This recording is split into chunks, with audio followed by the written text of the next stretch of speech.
Cholesterol తో ఇబ్బంది పడుతున్నారా? డయాబెటిస్ రివర్స్ చేసుకోవాలా? డైట్ తో పరిష్కారం. Contact functional nutrition Vinisha Reddy.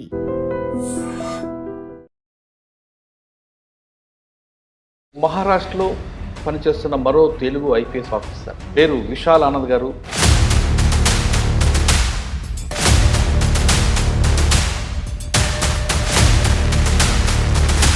First posting bead. అక్కడ వచ్చిన ఛాలెంజ్ ఏమన్నా? Bead is the Bihar of Maharashtra.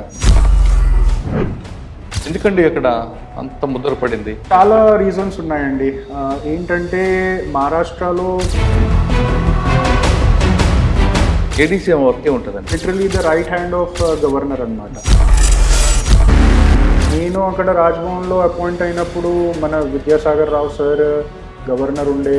ADC governor గారు ఉన్నారా? లేదు ఇద్దరు తెలుగు వాళ్ళం కదా అంటే సరదా మాట్లాడుకునేవారా? సార్ కానీ మేడం కానీ హైదరాబాద్ సార్ అండ్ మేడం వెళ్తున్నారు అని అంటే నేను వాళ్ళని తీసుకెళ్ళి వాళ్ళ ఇంట్లో వదిలేసినప్పుడు నా పిల్లలు నీళ్ళు వచ్చాయన్నమాట.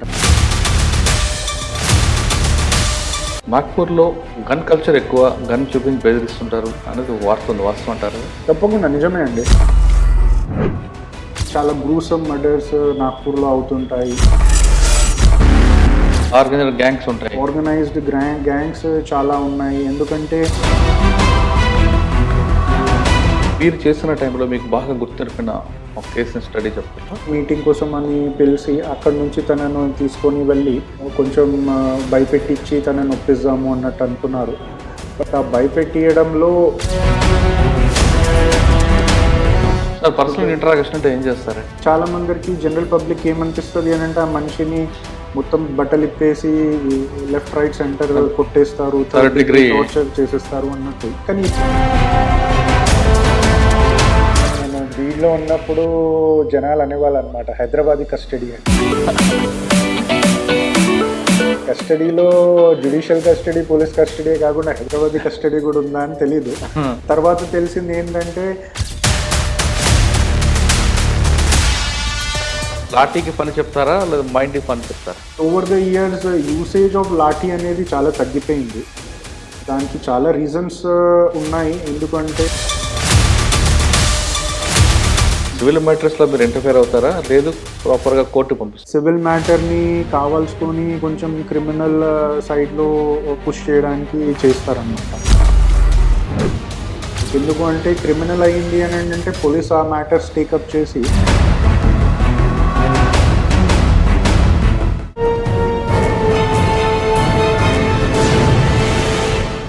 Welcome to crime diaries.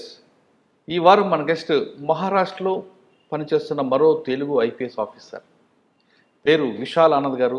IPS superintendent of police, Amaravati rural. Telangana రాష్ట్రానికి చెందిన విశాల్ ఆనంద్ గారు ప్రస్తుతం మహారాష్ట్రలో పనిచేస్తున్నారు. ఆయన మహారాష్ట్రలో బీడ్ జిల్లా నుంచి తన కెరీర్ ప్రారంభించి ప్రస్తుతం అమరావతి రూరల్గా చేస్తున్నారు.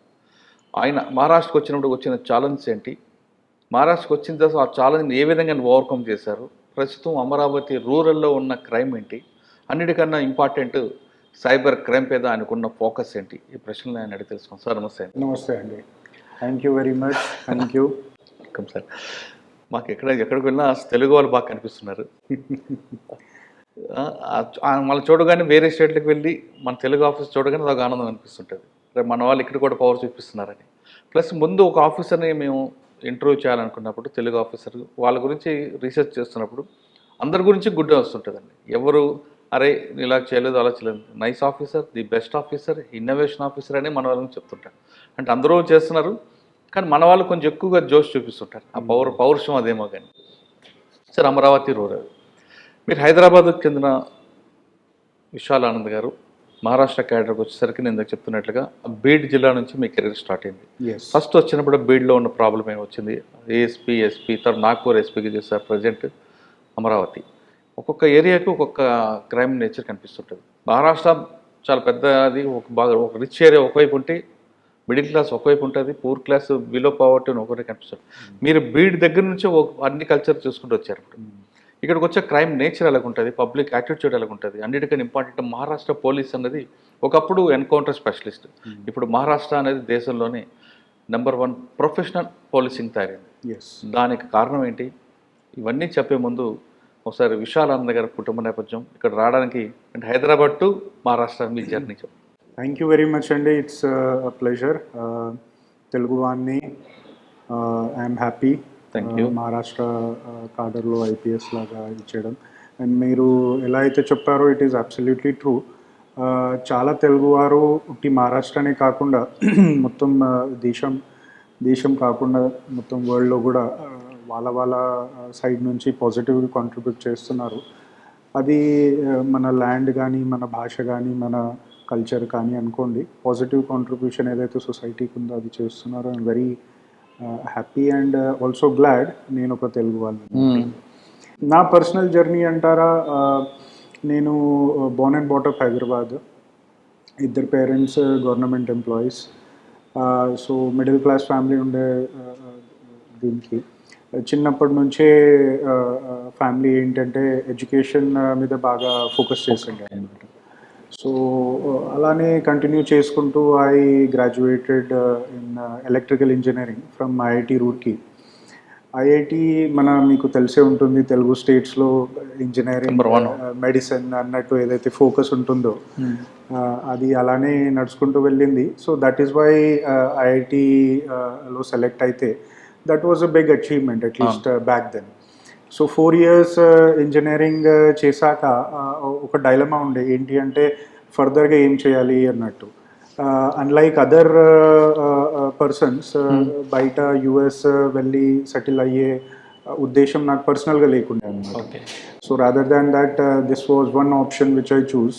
తర్వాత సివిల్స్కి ప్రిపేర్ అయ్యి I cleared the exam and finally IPS 2014 batch. Okay, first బ్యాచ్లో వచ్చిందా? ఫస్ట్ అటెంప్ట్ వచ్చిందా?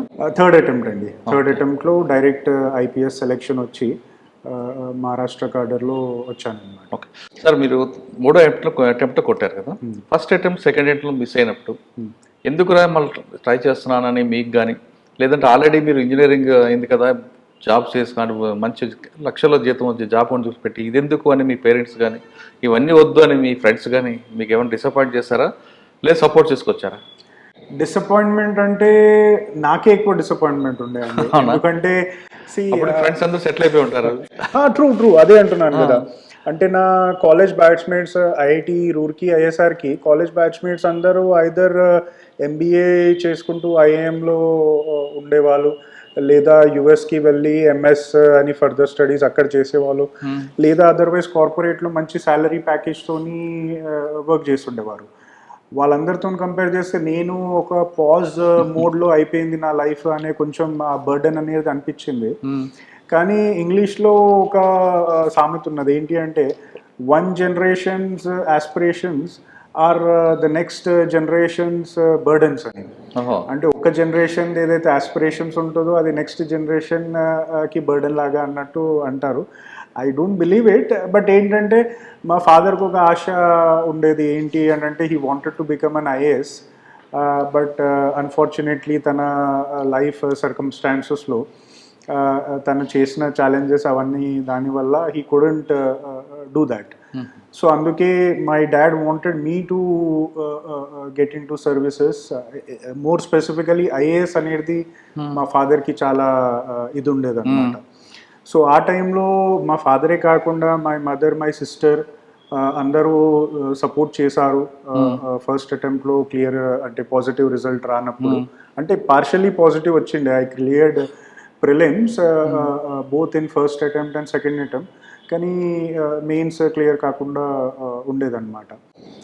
బట్ 2 years తర్వాత ఒక స్ట్రగుల్ అండ్ స్ట్రగుల్తో పాటు ఒక లెర్నింగ్ అనేది కూడా ఆ జర్నీలో నేను ఎక్స్పీరియన్స్ చేశాను. Both learning in a sense with studies and also personal growth as an individual. అవన్నీ కంబైన్డ్ అండ్ మోస్ట్ ఇంపార్టెంట్లీ దేవుడు ఆశీర్వాదం, లక్ ఇవన్నీ కలిసి థర్డ్ అటెంప్ట్లో క్లియర్ చేయగలిగాను. థర్డ్ అటెంప్ట్ వచ్చిన తర్వాత క్యాడర్ అలాట్మెంట్ మహారాష్ట్ర వచ్చింది. ఎస్. ఓకే, ఎప్పుడు అనిపించలేదా మన భాష కానీ మన రాష్ట్రంకి వెళ్తున్నాం అని? చాలా చాలా అనిపించిందండి. ఎందుకంటే మన లాంగ్వేజ్, మన కల్చర్, ఎందుకంటే నేను ఒక టిపికల్ హైదరాబాదీ బాయ్ అన్న. ఎందుకంటే పుట్టడం పెరగడం అంతా హైదరాబాద్లోనే ఉండే. ఎక్సెప్ట్ 4 years ఏదైతే ఐఐటి రూర్కీలో నేను చదివానో అక్కడ కూడా ఎందుకంటే ఇవాళ ఎన్నో ఇయర్స్ నుంచి తెలుగు వాళ్ళు కూడా ఐఐటీస్లో చాలా మంది వెళ్తారనమాట. సో మీరు ఏ దేశంలో ఏ ఐఐటికి వెళ్ళినా కానీ యాంపుల్ నెంబర్ ఆఫ్ తెలుగు వాళ్ళు కనిపించే వాళ్ళు అనమాట. సో ఐఐటి రూర్కీకి వెళ్ళినప్పుడు కూడా కొంచెం స్టార్టింగ్లో ఉండే, కానీ అక్కడ వెళ్తే మంచి తెలుగు వాళ్ళు ఉండే. So at any point of time నేను ఆ కల్చర్ని మిస్ అవుతున్నాను, మన లాంగ్వేజ్ని మిస్ అవుతున్నాను అన్నట్టు అనిపించలేదు. బట్ మహారాష్ట్ర కార్డర్ అలాట్ అయినప్పుడు ఎవ్రీబడి అరౌండ్ సీనియర్స్ కానీ ఫ్రెండ్స్ కానీ అందరూ అన్నది ఏంటి అని అంటే చాలా మంచి కార్డర్, చాలా మంచి స్టేట్ అన్నట్టు. మేబీ ఆ టైంలో నేను అది రియలైజ్ అవ్వలేదేమో, బట్ లోపల కొంచెం ఒక బాధ అనేది ఉండే. ఏంటి అని అంటే నేను హైదరాబాద్, నా ఇల్లు, నా ఫ్యామిలీ, నా మొత్తం సపోర్ట్ సిస్టమ్ని వదిలేసి వెళ్తున్నాను. అండ్ మోస్ట్ ఇంపార్టెంట్లీ ఒక స్టేట్కి వెళ్ళడం ఎక్కడైతే వేరే లాంగ్వేజ్, వేరే కల్చర్ అంతా వేరేగా ఉంటుంది అన్నట్టు అలా ల్యాండ్ అయ్యాను అనమాట. But Maharashtra as a state కానీ, మహారాష్ట్రలో ఉన్న జనాభా కానీ, పబ్లిక్ కానీ చాలా మంచి నేచరు. సో నాకు ఎప్పుడు అలా ఏలియన్ కల్చర్కి వచ్చేసాను నేను అన్నట్టు అలా అనిపించలేదు. అంటే I have been accepted and also absorbed to their culture. Sir first posting Beed, yes. అక్కడ వచ్చిన ఛాలెంజ్ ఏముందండి? పోస్టింగ్ అయినాక I will tell you an incident. Posting అయ్యాక చాలామంది కాల్ చేశారు నాకు. ఇన్ఫ్యాక్ట్ 1 or 2 సీనియర్స్ నాకు కాల్ చేశారు అనమాట. వాళ్ళు ఒకటే మాట అన్నారు, ఏంటి అంటే Beed is the Bihar of Maharashtra అని. అంటే ఆ మాట అనేసరికి ఐఎమ్ వెరీ వెరీ సారీ, ఆ మాట అనడం కూడా చాలా తప్పు.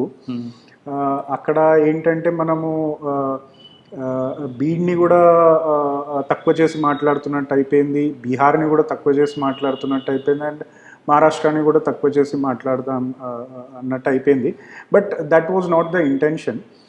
కానీ that is the reality, it is still the reality. ఏంటి అంటే మొత్తం మహారాష్ట్రలో కల్లా ఒక district which is always in limelight for a good number of negative reasons అంటే బీడ్ అనేవారు అనమాట. ఎందుకండి అక్కడ అంత ముద్ర పడింది? అంటే చాలా రీజన్స్ ఉన్నాయండి. ఏంటంటే మహారాష్ట్రలో మొత్తం స్టేట్లో మరాఠ్వాడా అనే రీజన్ ఏంటి అని అంటే రెయిన్ షాడో రీజన్ అనమాట. వర్షాలు అక్కడ ఎక్కువ పడవు. సో దానివల్ల ఏంటి అని అంటే అగ్రికల్చర్ అంత ప్రాస్పరస్. పేరు తగ్గట్టే బీడు భూములు ఎక్కువ అక్కడ. అంతే అనుకోండి. బీడ్ కూడా అది మన హైదరాబాద్ స్టేట్ పార్ట్ ఉండే అనమాట. అంటే హైదరాబాద్ నిజాం ఏదైతే స్టేట్ ఉండేనో దట్ వాజ్ అంటిల్ మన ఔరంగాబాద్ ఇవాళ దాన్ని ఛత్రపతి సంభాజీనగర్ అంటారు. సో అక్కడ దాకా నిజాంది రాజ్యం ఉండే, ఆ రాజ్యంలోనే బీడ్ డిస్ట్రిక్ట్ కూడా ఒక పార్ట్ అన్నమాట. సో పేరు కూడా అలానే వచ్చిండొచ్చు మరి, ఎందుకంటే భూమిలో అక్కడ నిజంగా చాలా ఇది ఉంటాయి అన్నమాట. అంటే వర్షాలు లేక, నీళ్లు లేక, అంటే ఆ పావర్టీ క్రైమ్కి ఆర్జన్ అయిందంట. Yes yes yes. సో అక్కడ వర్షం లేకపోయేసరికి, నీళ్లు లేకపోయేసరికి అగ్రికల్చర్ అంత ప్రాస్పరస్ లేదు. సో అక్కడ ఉండే లోకల్ ఎకానమీ ఏదైతే ఉందో అది ప్రాస్పర్ అవ్వలేకపోయింది. సో ఎకానమీ ప్రాస్పర్ అవ్వలేకపోయేసరికి అక్కడ ఉన్న పాపులేషన్ అనేది వాళ్ళు ఆ పావర్టీ అనుకోండి, దానివల్ల మైగ్రేషన్ అవుతుంది, లేదా మెల్లిమెల్లిగా tendency to tilt towards criminal or illegal activities అనేది కొంచెం ఎక్కువ అన్నమాట.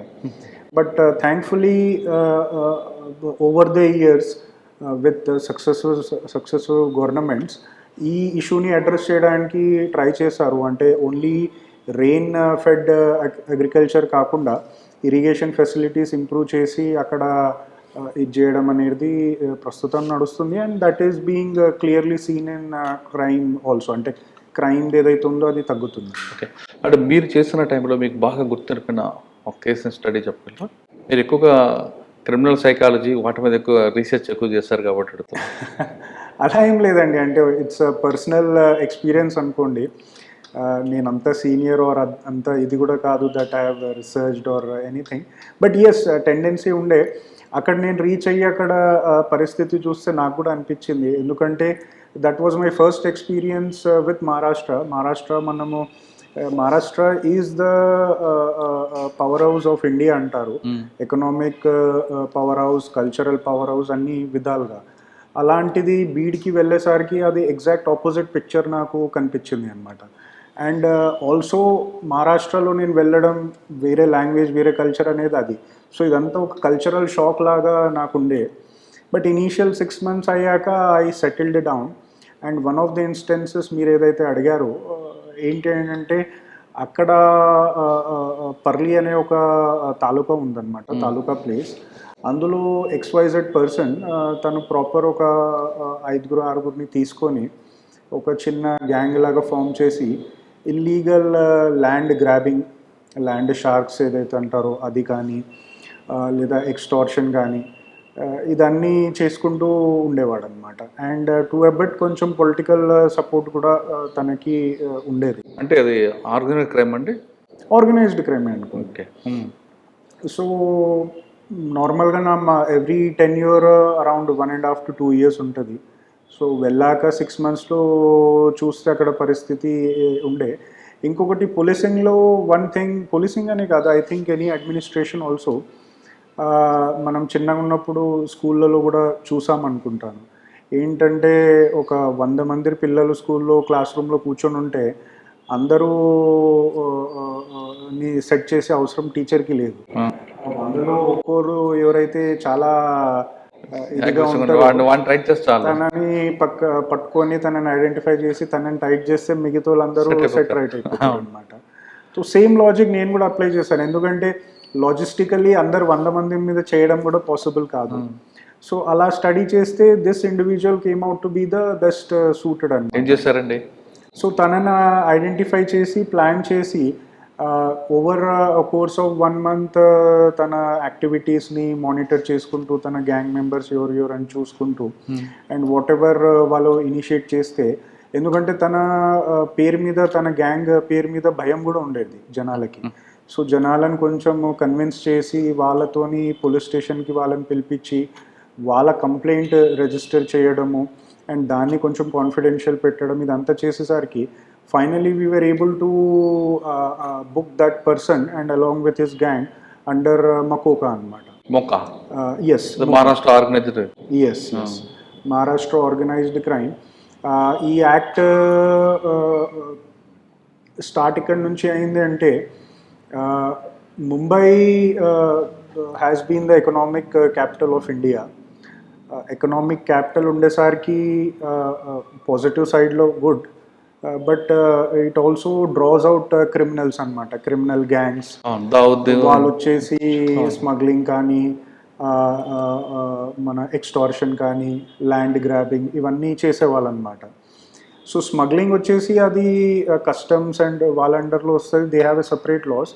కానీ లోకల్ పాపులేషన్కి ఏదైతే ఛాలెంజెస్ ఉంటుండేనో because of these organised crimes, దాన్ని చూస్తూ Maharashtra was the first state to implement an act on organised crime అనమాట, which we call as MCOCA, Maharashtra control of organised crime అన్నట్టు ఆ యాక్ట్ని ఇంప్లిమెంట్ చేశారు. అండ్ ఎప్పుడైతే దాన్ని చూసిన తర్వాత వేరే స్టేట్లు కూడా ఇంప్లిమెంట్ చేశాయండి, కానీ దాన్ని కంటిన్యూ చేయలేకపోయారు. ఇప్పుడు మీరు చెప్పిన మోకా, దావుద్ ఇబ్రహీం, చోటా షకీల్ ఆ టైంలో బాంబ్ బ్లాస్ట్లు అవ్వడం, దాన్ని కంట్రోల్ చేయడం చేసినప్పుడు అప్పుడు కంబైన్డ్ ఏపీలో కూడా నక్సల్స్ మూవ్మెంట్ ఎక్కువగా ఉంటుంది. ట్రూ. దాంతో ఏపీలో కూడా మోకా కాకుండా ఏపీ కోకా అని పెట్టారు, ఆంధ్రప్రదేశ్ ఆర్గనైజ్డ్ క్రైమ్ యాక్ట్ అని. కానీ తర్వాత వచ్చిన గవర్నమెంట్లు దాన్ని పక్కదా పెట్టడంతో అది కొలాప్స్ అయిపోయింది. మహారాష్ట్రలో మాత్రం గవర్నమెంట్ సీరియస్గా తీసుకుంది కాబట్టి అది కంటిన్యూ అవుతుంది. ఎస్, దట్ ఈస్ గుడ్ అండి. ఎందుకంటే ఛాలెంజెస్కి తగ్గట్టుగా మన పబ్లిక్ కానీ గవర్నమెంట్ కానీ రెస్పాన్స్ ఉండాలి. Maharashtra at one point organised క్రైమ్తోని చాలా ఇంపాక్ట్ అయ్యిండే అనమాట.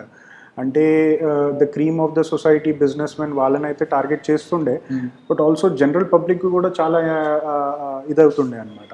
సో దానికి ఈ యాక్ట్ తెచ్చారు.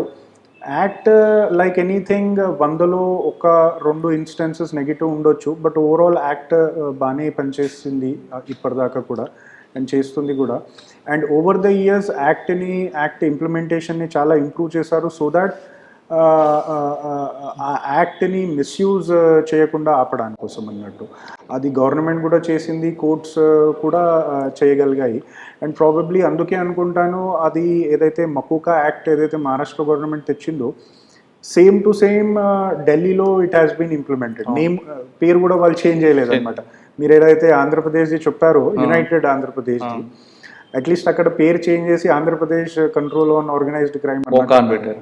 సో ఢిల్లీలో డైరెక్ట్ మకోకా యాక్ట్ ఇన్ టోటో అక్కడ ఇంప్లిమెంట్ చేశారు. గుజరాత్లో కూడా అలానే చేశారనమాట. ఎందుకంటే there was a necessity to it. ఆ టైంలో ఇప్పుడు అంటే we know about NIA, national investigating authority, terrorism కానీ ఇవన్నీ కానీ ఫోకస్ చేసి వాళ్ళు యాక్ట్ చేస్తారు. ఆ టైంలో ఎన్ఐఏ లేకుండే. What ever that was Bombay blast అయినప్పుడు, బాంబ్ బ్లాస్ట్ అయినప్పుడు ఎన్ఐఏ లేకుండే అనమాట. ఏదైతే ఇన్వెస్టిగేషన్ కానీ మిగతా ఏది చేసినా కానీ అది లోకల్ ముంబై పోలీసే చేసింది. సో అలాంటి ఇన్స్టెన్సెస్కి, అలాంటి క్రైమ్స్ కోసము స్పెషల్ యాక్ట్ అనేది నెససరీ ఉండే కాబట్టి ఇది తెచ్చారు. కాబట్టే Mumbai police was successful in controlling that organised crime ఆ 90s టైంలో. ఈ యాక్ట్ని మీరు బీడ్లో యూజ్ చేస్తారా? బీడ్లో యూజ్ చేశారు. సో ఇది వెరీ స్ట్రెంగ్థన్ యాక్ట్ అనమాట. అండ్ ఎవరు పడితే వాళ్ళ మీద ఈజీగా పెట్టలేము. చాలా చెక్స్ అండ్ బ్యాలెన్సెస్, ప్రికాషన్స్ ఉన్నాయి. And end of the day special courts ఉంటాయి, జడ్జ్ ఉంటారు. అండ్ ఆ కేసులో ఇన్వెస్టిగేటింగ్ ఆఫీసర్ నేనే ఉండే అనమాట. అట్లీస్ట్ ఆ కోర్టు కూడా మళ్ళీ మకూకా కోర్ట్ అని అంటే ఔరంగాబాద్లోనే ఉండేది. సో బీడ్ నుంచి ఔరంగాబాద్ అట్లీస్ట్ ఆల్మోస్ట్ 2 months వరకు, 3 months వరకు ఎవ్రీ వీక్ ఒకసారి నేను వెళ్ళి జడ్జికి నా ఇన్వెస్టిగేషన్ ప్రోగ్రెస్ అనేది అప్డేట్ చేస్తుండే. అండ్ జడ్జి కన్విన్స్డ్ ఉన్నారు ఇన్వెస్టిగేషన్తోని అని అంటేనే తను ఓకే అన్నట్టు ప్రొసీడ్ అవ్వనిస్తుండే నాకు. So after rigorous amount of effort finally తనని మకోకాలో అరెస్ట్ చేసి తనని జైల్లో వేయగలిగిండే అనమాట. తన ఒక్క ఇండివిజువలే కాకుండా తన 4 అదర్ క్రిమినల్ గ్యాంగ్ మెంబర్స్ని కూడా అరెస్ట్ చేసి జైల్లో పంపించిండే. దానికి ఏంటి అని అంటే పర్లీ లాంటి ఒక తాలూకా ప్లేస్లో ఒక గ్యాంగ్ని మకోకాలో అరెస్ట్ చేసి లోపటేశారు అనే ఒక మెసేజ్ అనేది చాలా స్ట్రాంగ్గా వెళ్ళిపోయింది అనమాట. ఆయనతో ఇష్యూ క్లోజ్ అయిందా? తన ఇష్యూ క్లోజ్ అయిపోయింది. అండ్ తన వల్ల తన నుంచి ఒక ఐడియలిజం తీసుకొని వేరే వాళ్ళు ఎవరైతే స్టార్ట్ అవుతుండేనో ఒక గ్యాంగ్ బిల్డ్ చేయడానికి, వాళ్ళ మీద కూడా చాలా కంట్రోల్ అయిపోయింది అనమాట. అండ్ నేను అక్కడ నుంచి ట్రాన్స్ఫర్ అయిపోయి వెళ్ళాక ఆల్మోస్ట్ 6 months తర్వాత ఐ గాట్ ఎ కాల్ అనమాట, ర్యాండమ్ నంబర్ నుంచి. తనతో నేను లిఫ్ట్ చేసి ఎవరేంటి అని అంటే తను XYZ పర్సన్ని, సార్ నేను పర్లీలో ఉండే, నాకు చదువు అనేది మా ఇంటి వాళ్ళు ఏం నేర్పించలేదు, పొలాలు లేవు మాకు పనిచేయడానికి, మా మమ్మీ డాడీ అంటే అయ్యా అవ్వ వాళ్ళు పొలంలో పనుల్లాగా పనిచేస్తుండే, ఇక్కడ లేకపోతే బయట ఎక్కడైనా పోయి. సో మమ్మల్ని పట్టించుకునేవారు ఎవరు లేకుండే కాబట్టి 15 years నుంచి నేను క్రైమ్లోనే అలా వెళ్ళిపోయాను. కానీ ఒక కేసులో మీరు నన్ను అరెస్ట్ చేశారు అండ్ మీ చేతుల్లో, మీ వాళ్ళ చేతుల్లో నేను ట్రీట్మెంట్ కూడా తీసుకున్నాను. ఇదంతా వల్ల నేను అన్ని రియలైజ్, అండ్ ఈ మకోకా ఏదైతే ఉండేనో అది కూడా నేను చూశాను. ఇదంతా చూసి నేను ఇప్పుడు డిసైడ్ ఏం చేశాను అని అంటే నేను ఒక చిన్న టీ స్టాల్ పెట్టుకున్నాను సార్, వీలైతే మీరు రండి ఇనాగ్రేషన్కి అన్నట్టు అన్నాడు అనమాట.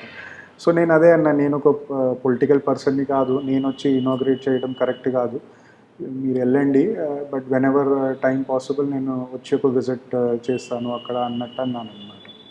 So for a police officer ఇలాంటి క్రిమినల్స్ని పట్టుకొని జైల్లో వేయడము, that is our job. But what I feel is ఒక మనిషి మార్చగలిగే కేపబిలిటీ ఉండి మనము కొంచెం కూడా వాళ్ళలో కొంచెం ఒక మార్పు తెచ్చామంటే దట్ ఈజ్ మోర్ ఇది అన్నట్టు నాకు అనమాట. సో ఆ టైంలో ఒక చిన్న సాటిస్ఫాక్షన్ నాకుండే ఏంటి అని అంటే, if not permanently, if not completely, at least ఒక కొంచెమైనా మార్పు తనలో వచ్చింది. ఒక వ్యక్తిలో వచ్చినా చాలు కదా, ఒక వ్యక్తిలో వచ్చినా చాలండి అన్నట్టు నాకు ఉండే. ఓకే, బీడ్ తర్వాత అడిషనల్ ఎస్పీ, బీడ్ తర్వాత ప్రమోషన్తో I was posted as additional SP Pandharpur. Pandharpur అని అంటే మన ఆంధ్రప్రదేశ్కి తిరుపతి ఎలానో మహారాష్ట్రకి పండర్పూర్ అలా అన్నమాట. తిరుపతిలో మనము వెంకటేశ్వర స్వామికి ఇది చేస్తాము. మొత్తం మహారాష్ట్రలో విష్ణు అవతారమే విఠల్ రుక్మిణి అన్నట్టు వాళ్ళకి అక్కడ మెయిన్ టెంపుల్ అన్నమాట Pandharpur. And main temple historical place, culturally significant అంతా ఉండి క్రైమ్ కూడా ఉండేదన్నమాట. సో అక్కడ అడిషనల్ ఎస్పీ పోస్ట్ లేకుండే, బట్ క్రియేట్ చేసి I was the first person to be placed there. ఎంతకాలం చేశారండి అక్కడ? హార్డ్లీ అ వీక్ అండి, 1 వీక్. సో అక్కడ వెళ్ళి జాయిన్ అయ్యాను. జాయిన్ అయినాక అబౌట్ 4 days లేటర్ నాకు రాజ్భవన్ ముంబై నుంచి కాల్ వచ్చిండే. ఏంటంటే I have been shortlisted for interview to the post of ADC to governor అన్నట్టు. సో ఇంటర్వ్యూ కోసం అని ముంబై వెళ్ళాను. ముంబై రాజ్భవన్లో అప్పట్లో గవర్నర్ మహారాష్ట్ర మన ఆదరణీయ విద్యాసాగర్ రావు గారు ఉండే. అచ్చా. సో సార్ ఇంటర్వ్యూ తీసుకున్నాక out of 5 candidates I got selected. మీరు ఎంతకాలం పనిచేస్తారు సార్ దగ్గర? సార్ దగ్గర ఆల్మోస్ట్ 1 year అండి. అయితే నేను మీకు కలిసాను కూడా. నాకు అదే అనిపించింది. వచ్చా నేను సార్ దగ్గర రాజ్భవన్ వచ్చా. ఇప్పుడు జేడి లక్ష్మీనారాయణ గారు ఏడీజీ ఉన్నారు అక్కడ. లేదు, అయితే మీరు ముందు వచ్చారనుకుంటానండి. సార్ జాయిన్ అయిన తర్వాత వచ్చాను సార్. లాస్ట్ 1 year నేను సార్తో ఉంటాను. ఓకే. సార్ది లాస్ట్ 1 year. నేను అక్కడ జేడి లక్ష్మణ్ గారు కూడా డ్యూటీలో ఉన్నారు. సార్ అప్పటికి నేను అక్కడ వెళ్ళేసరికి జేడీ సార్ రిటైర్ అయ్యారు, అంటే విఆర్ఎస్ తీసేసుకున్నాను. అచ్చా. అయితే కాదండి, నేను అప్పుడే సార్ జేడీజీ గారు ఉన్నారు, హౌసింగ్ బోర్డు దీనికి ఉన్నారు. Police corporation. ఆగస్ట్ 2018లో నేను అక్కడ జాయిన్ అయ్యానండి. అండ్ సెప్టెంబర్ 2019లో సార్ది tenure కంప్లీట్ అయ్యింది. ఏడీసీ వర్కే ఉంటుందండి ఇక్కడ. ఏడీసీ అంటే చాలా మటుకు అది సెరమోనియల్ పోస్ట్ అండి. బట్ నాకేంటి అని అంటే బికాజ్ ఐపీఎస్ లాగా మేము సెలెక్ట్ అవుతాము అండ్ మా whole career at least if not whole good part మొత్తం పోలీసింగ్లో వెళ్ళిపోతుంది. కానీ పోలీసింగ్ కాకుండా మిగతా సైడ్ ఎక్స్పోజర్ అనేది కొంచెం ఉండదు. సో ఈ రోల్ ఆ విధంగా నాకు ఎక్స్పోజర్ ఇస్తుంది అన్నట్టు నాకు అనిపించింది అన్నమాట. సో అందుకు I opted for it. And willingness అనేది నేను చెప్పాను. అండ్ ఇంటర్వ్యూ కూడా అంతా అయ్యేసరికి I was happy that I got selected అనమాట. సో ఫంక్షన్స్ వచ్చేసరికి ఏంటి అని అంటే very opposite to what I was doing in బీడ్లో నేను ప్రాపర్గా రోడ్ల మీద తిరుగుకుంటూ లేదా పోలీస్ స్టేషన్లో వీని పట్టుకురావడం అది అంతా నడుస్తుండే. ఎగ్జాక్ట్ ఆపోజిట్ వచ్చేసి రూల్ అక్కడ రాజ్భవన్లో ఉండేదన్నమాట. ఏడీసీ వచ్చేసరికి ADC to any governor is literally the right hand of governor అనమాట. గవర్నర్ రాజ్భవన్లో మార్నింగ్ లేచినప్పటి నుంచి ఈవినింగ్ ఆర్ నైట్ దాకా ఏదైతే అఫీషియల్ ఎంగేజ్మెంట్స్ గవర్నర్ది ఉంటుందో అదంతా ఈడీసీ చూసుకునేవారు. గవర్నర్ రాజ్భవన్ బయట విజిట్ కోసం వెళ్తున్నారు for what ever that is, అది కూడా మేమే చూసుకునే వాళ్ళము. గవర్నర్ని కలవడానికి ఎవరైతే వస్తున్నారో అది కూడా మేమే చూసుకునే వాళ్ళం. గవర్నర్ది ఏదైతే అఫీషియల్ ప్రోగ్రామ్స్ ఉండేటివో be it related to state government or general public or any other thing అది కూడా మొత్తం చూసుకునే వాళ్ళం అనమాట. అండ్ ఈ అంత రీజన్స్ వల్ల అంటే this varied amount of work వల్ల I was lucky that I had a very good exposure. అంటే మన దేశానికి ప్రెసిడెంట్ వాళ్ళతో కూడా వాళ్ళని అట్లీస్ట్ కలవడం అంటే చాలా పెద్ద విషయం, కానీ వాళ్ళ టూర్స్ అటెండ్ చేయడానికి ఎక్స్పోజర్ వచ్చింది. పిఎం కానీ and on a state level governor office and administration ఎలా ఉంటుంది అండ్ గవర్నమెంట్ ఫార్మేషన్ టైంలో ఎలా ఉంటుంది, ఎలక్షన్స్ టైంలో. అంటే బీడ్లో ఉన్నప్పుడు ఏంటి అని అంటే ఒక చిన్న తాలూకాకి ఒక సబ్ డివిజన్కి పోలీస్ ఆఫీసర్ లాగా ఉంటుండే. అంటే ఒక చెప్పాలని అంటే ఒక చిన్న పాండ్లో ఒక పెద్ద క్రొకడైల్ లాగా బతికాను అనమాట. అదే ఎగ్జాక్ట్ ఆపోజిట్ అయిపోయింది. మహారాష్ట్రలో అది, ముంబైలో రాజ్భవన్లో ఏడీసీ అని అంటే ఒక పెద్ద సముద్రంలో ఒక చిన్న చేపలాగా అయిపోయింది అనమాట.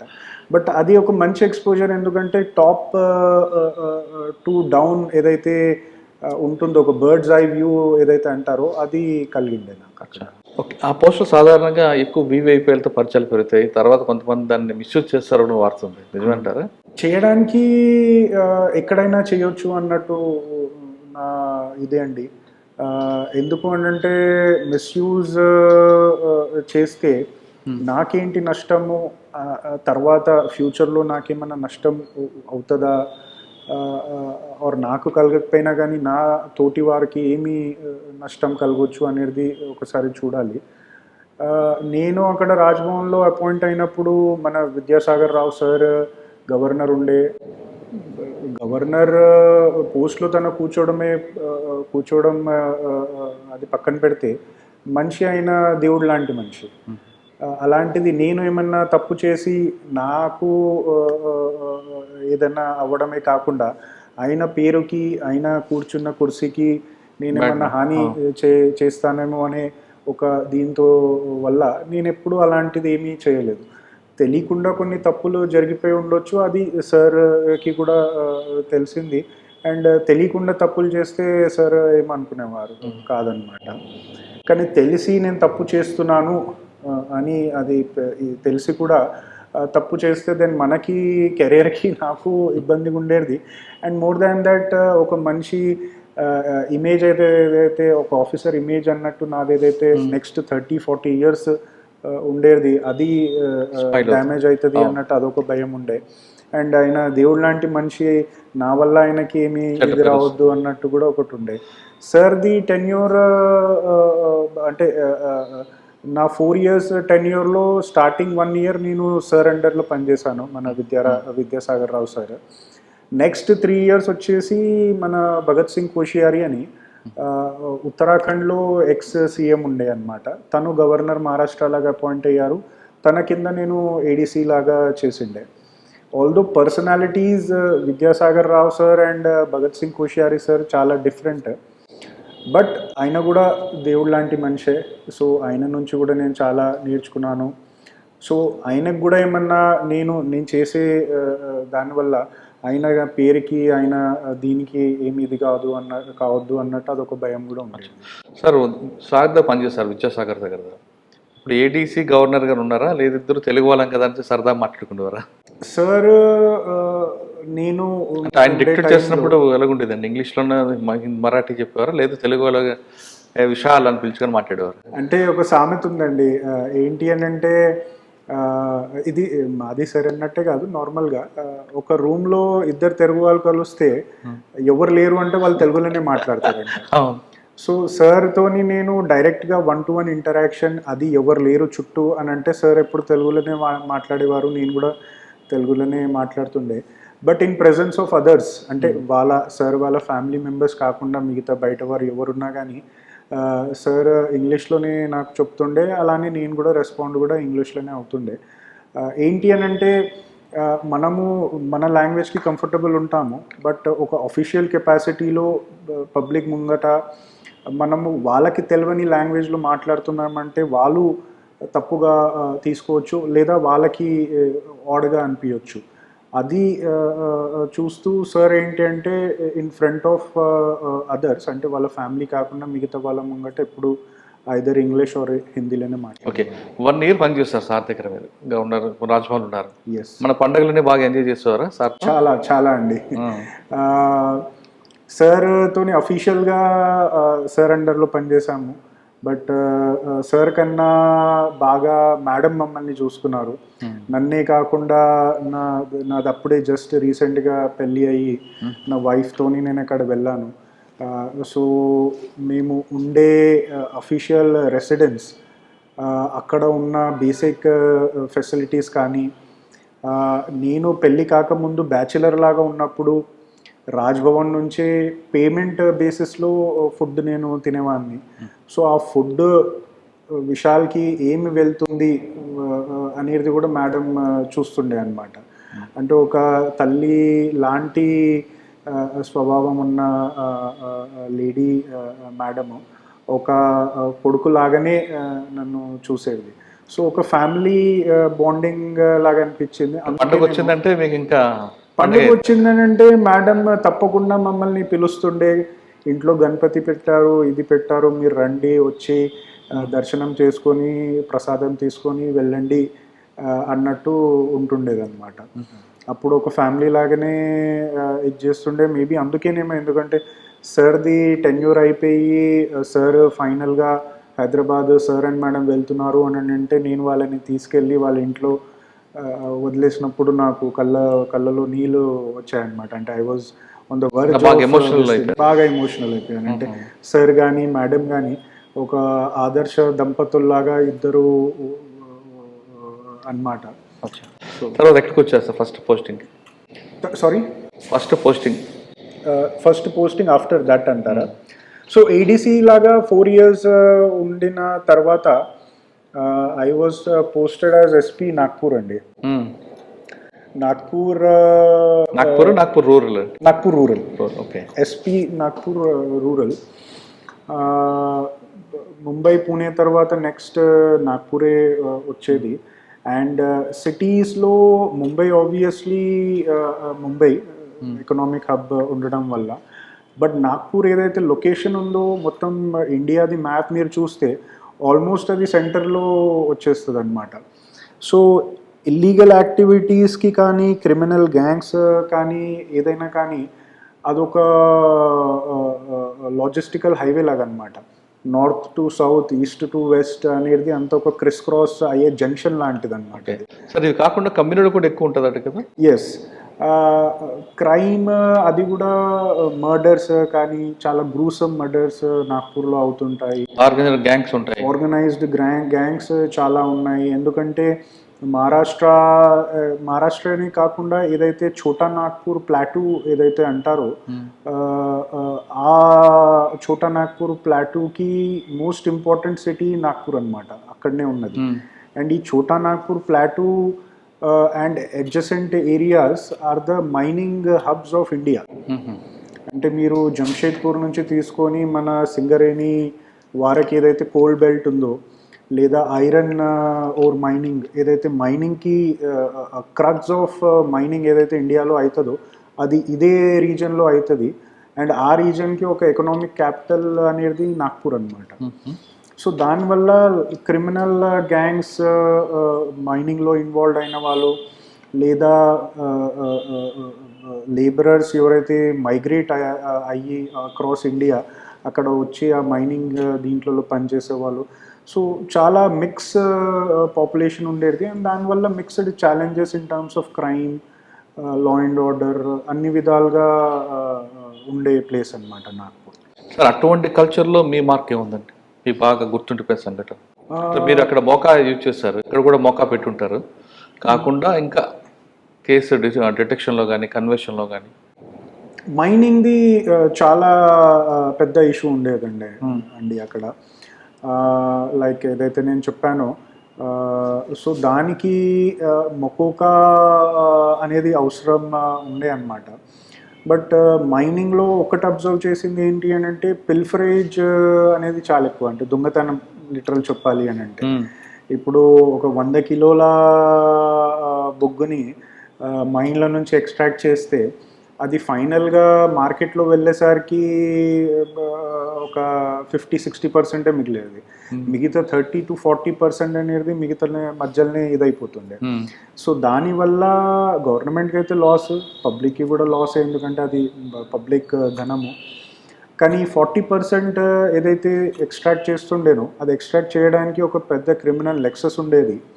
అండ్ ఈ ఎక్స్ట్రాక్ట్ చేసిన దాని మీద ఏదైతే పైసలు ఎర్న్ చేస్తుండేనో అది క్రిమినల్ మనీ లాగా అది క్రిమినల్ ఫ్లరిష్ చేసేది. అండ్ మెల్లిమెల్లిగా ఇదే మనీ మళ్ళా తిరిగి లోకల్ పాలిటిక్స్లో కూడా యూజ్ అయ్యేది అనమాట. ఇది ఒక మంచి ఎలా వైల్డ్ మెకానిజం అనేది చైన్ సిస్టమ్ ఉంది అక్కడ, చైన్ సిస్టమ్ లాగా. సో అది చూసి అబ్జర్వ్ చేసి నేర్చుకునే ఒక మంచి ఎక్స్పీరియన్స్ వచ్చిండే. And we ended up targeting a few individuals. Same policy ఏదైతే బీడ్లో ఉండేనో అదే అడాప్ట్ చేయడానికి ట్రై చేశాను. ఏదైతే కింగ్ పింగ్స్ అనేవారు ఎవరైతే ఉంటారో వాళ్ళని ఐడెంటిఫై చేసి అదంతా లింకప్ చేసి వాళ్ళ మీద యాక్ట్ చేసేలాగా ఫెయిర్లీ సక్సెస్ఫుల్ అనుకోండి, బట్ టు ఎ గుడ్. ఏమైనా కేసు డిటెక్షన్లో ఐడియా ఉందా మీకు ఏమైనా? ఇది రిలేటెడ్ టు మైనింగ్ అండి. మైనింగ్ కాకపోయినా మర్డర్ కేసు కానీ లేదన్నా మర్డర్ కేసెస్ చాలా అయ్యాయి అన్నమాట. ఒక వ్యక్తిని ఏంటి అంటే మైనింగ్ రిలేటెడ్ ఇష్యూస్ మీదనే డిఫరెన్సెస్ ఉండే. కాంట్రాక్ట్ నీదా నాదా, నాకు దొరికిన కాంట్రాక్ట్ కానీ నాకు దక్కకుండా వేరే వాళ్ళు ముంగట వాళ్ళు అది తీసుకోవడానికి ట్రై చేయడం, దానివల్ల బిట్వీన్ టూ పార్టీస్ ఒక డిఫరెన్స్ క్రియేట్ అయ్యి అది ఎస్కలేట్ అయ్యుకుంటూ వెళ్ళిండే అనమాట. ఫైనలీ బోత్ ద పార్టీస్ ఒకరికొకరు కలిసి సార్ట్ చేసుకుందాము అని అనుకున్నారు. But one of the party వాళ్ళ వేరే ఇంప్రెషన్ ఉండే.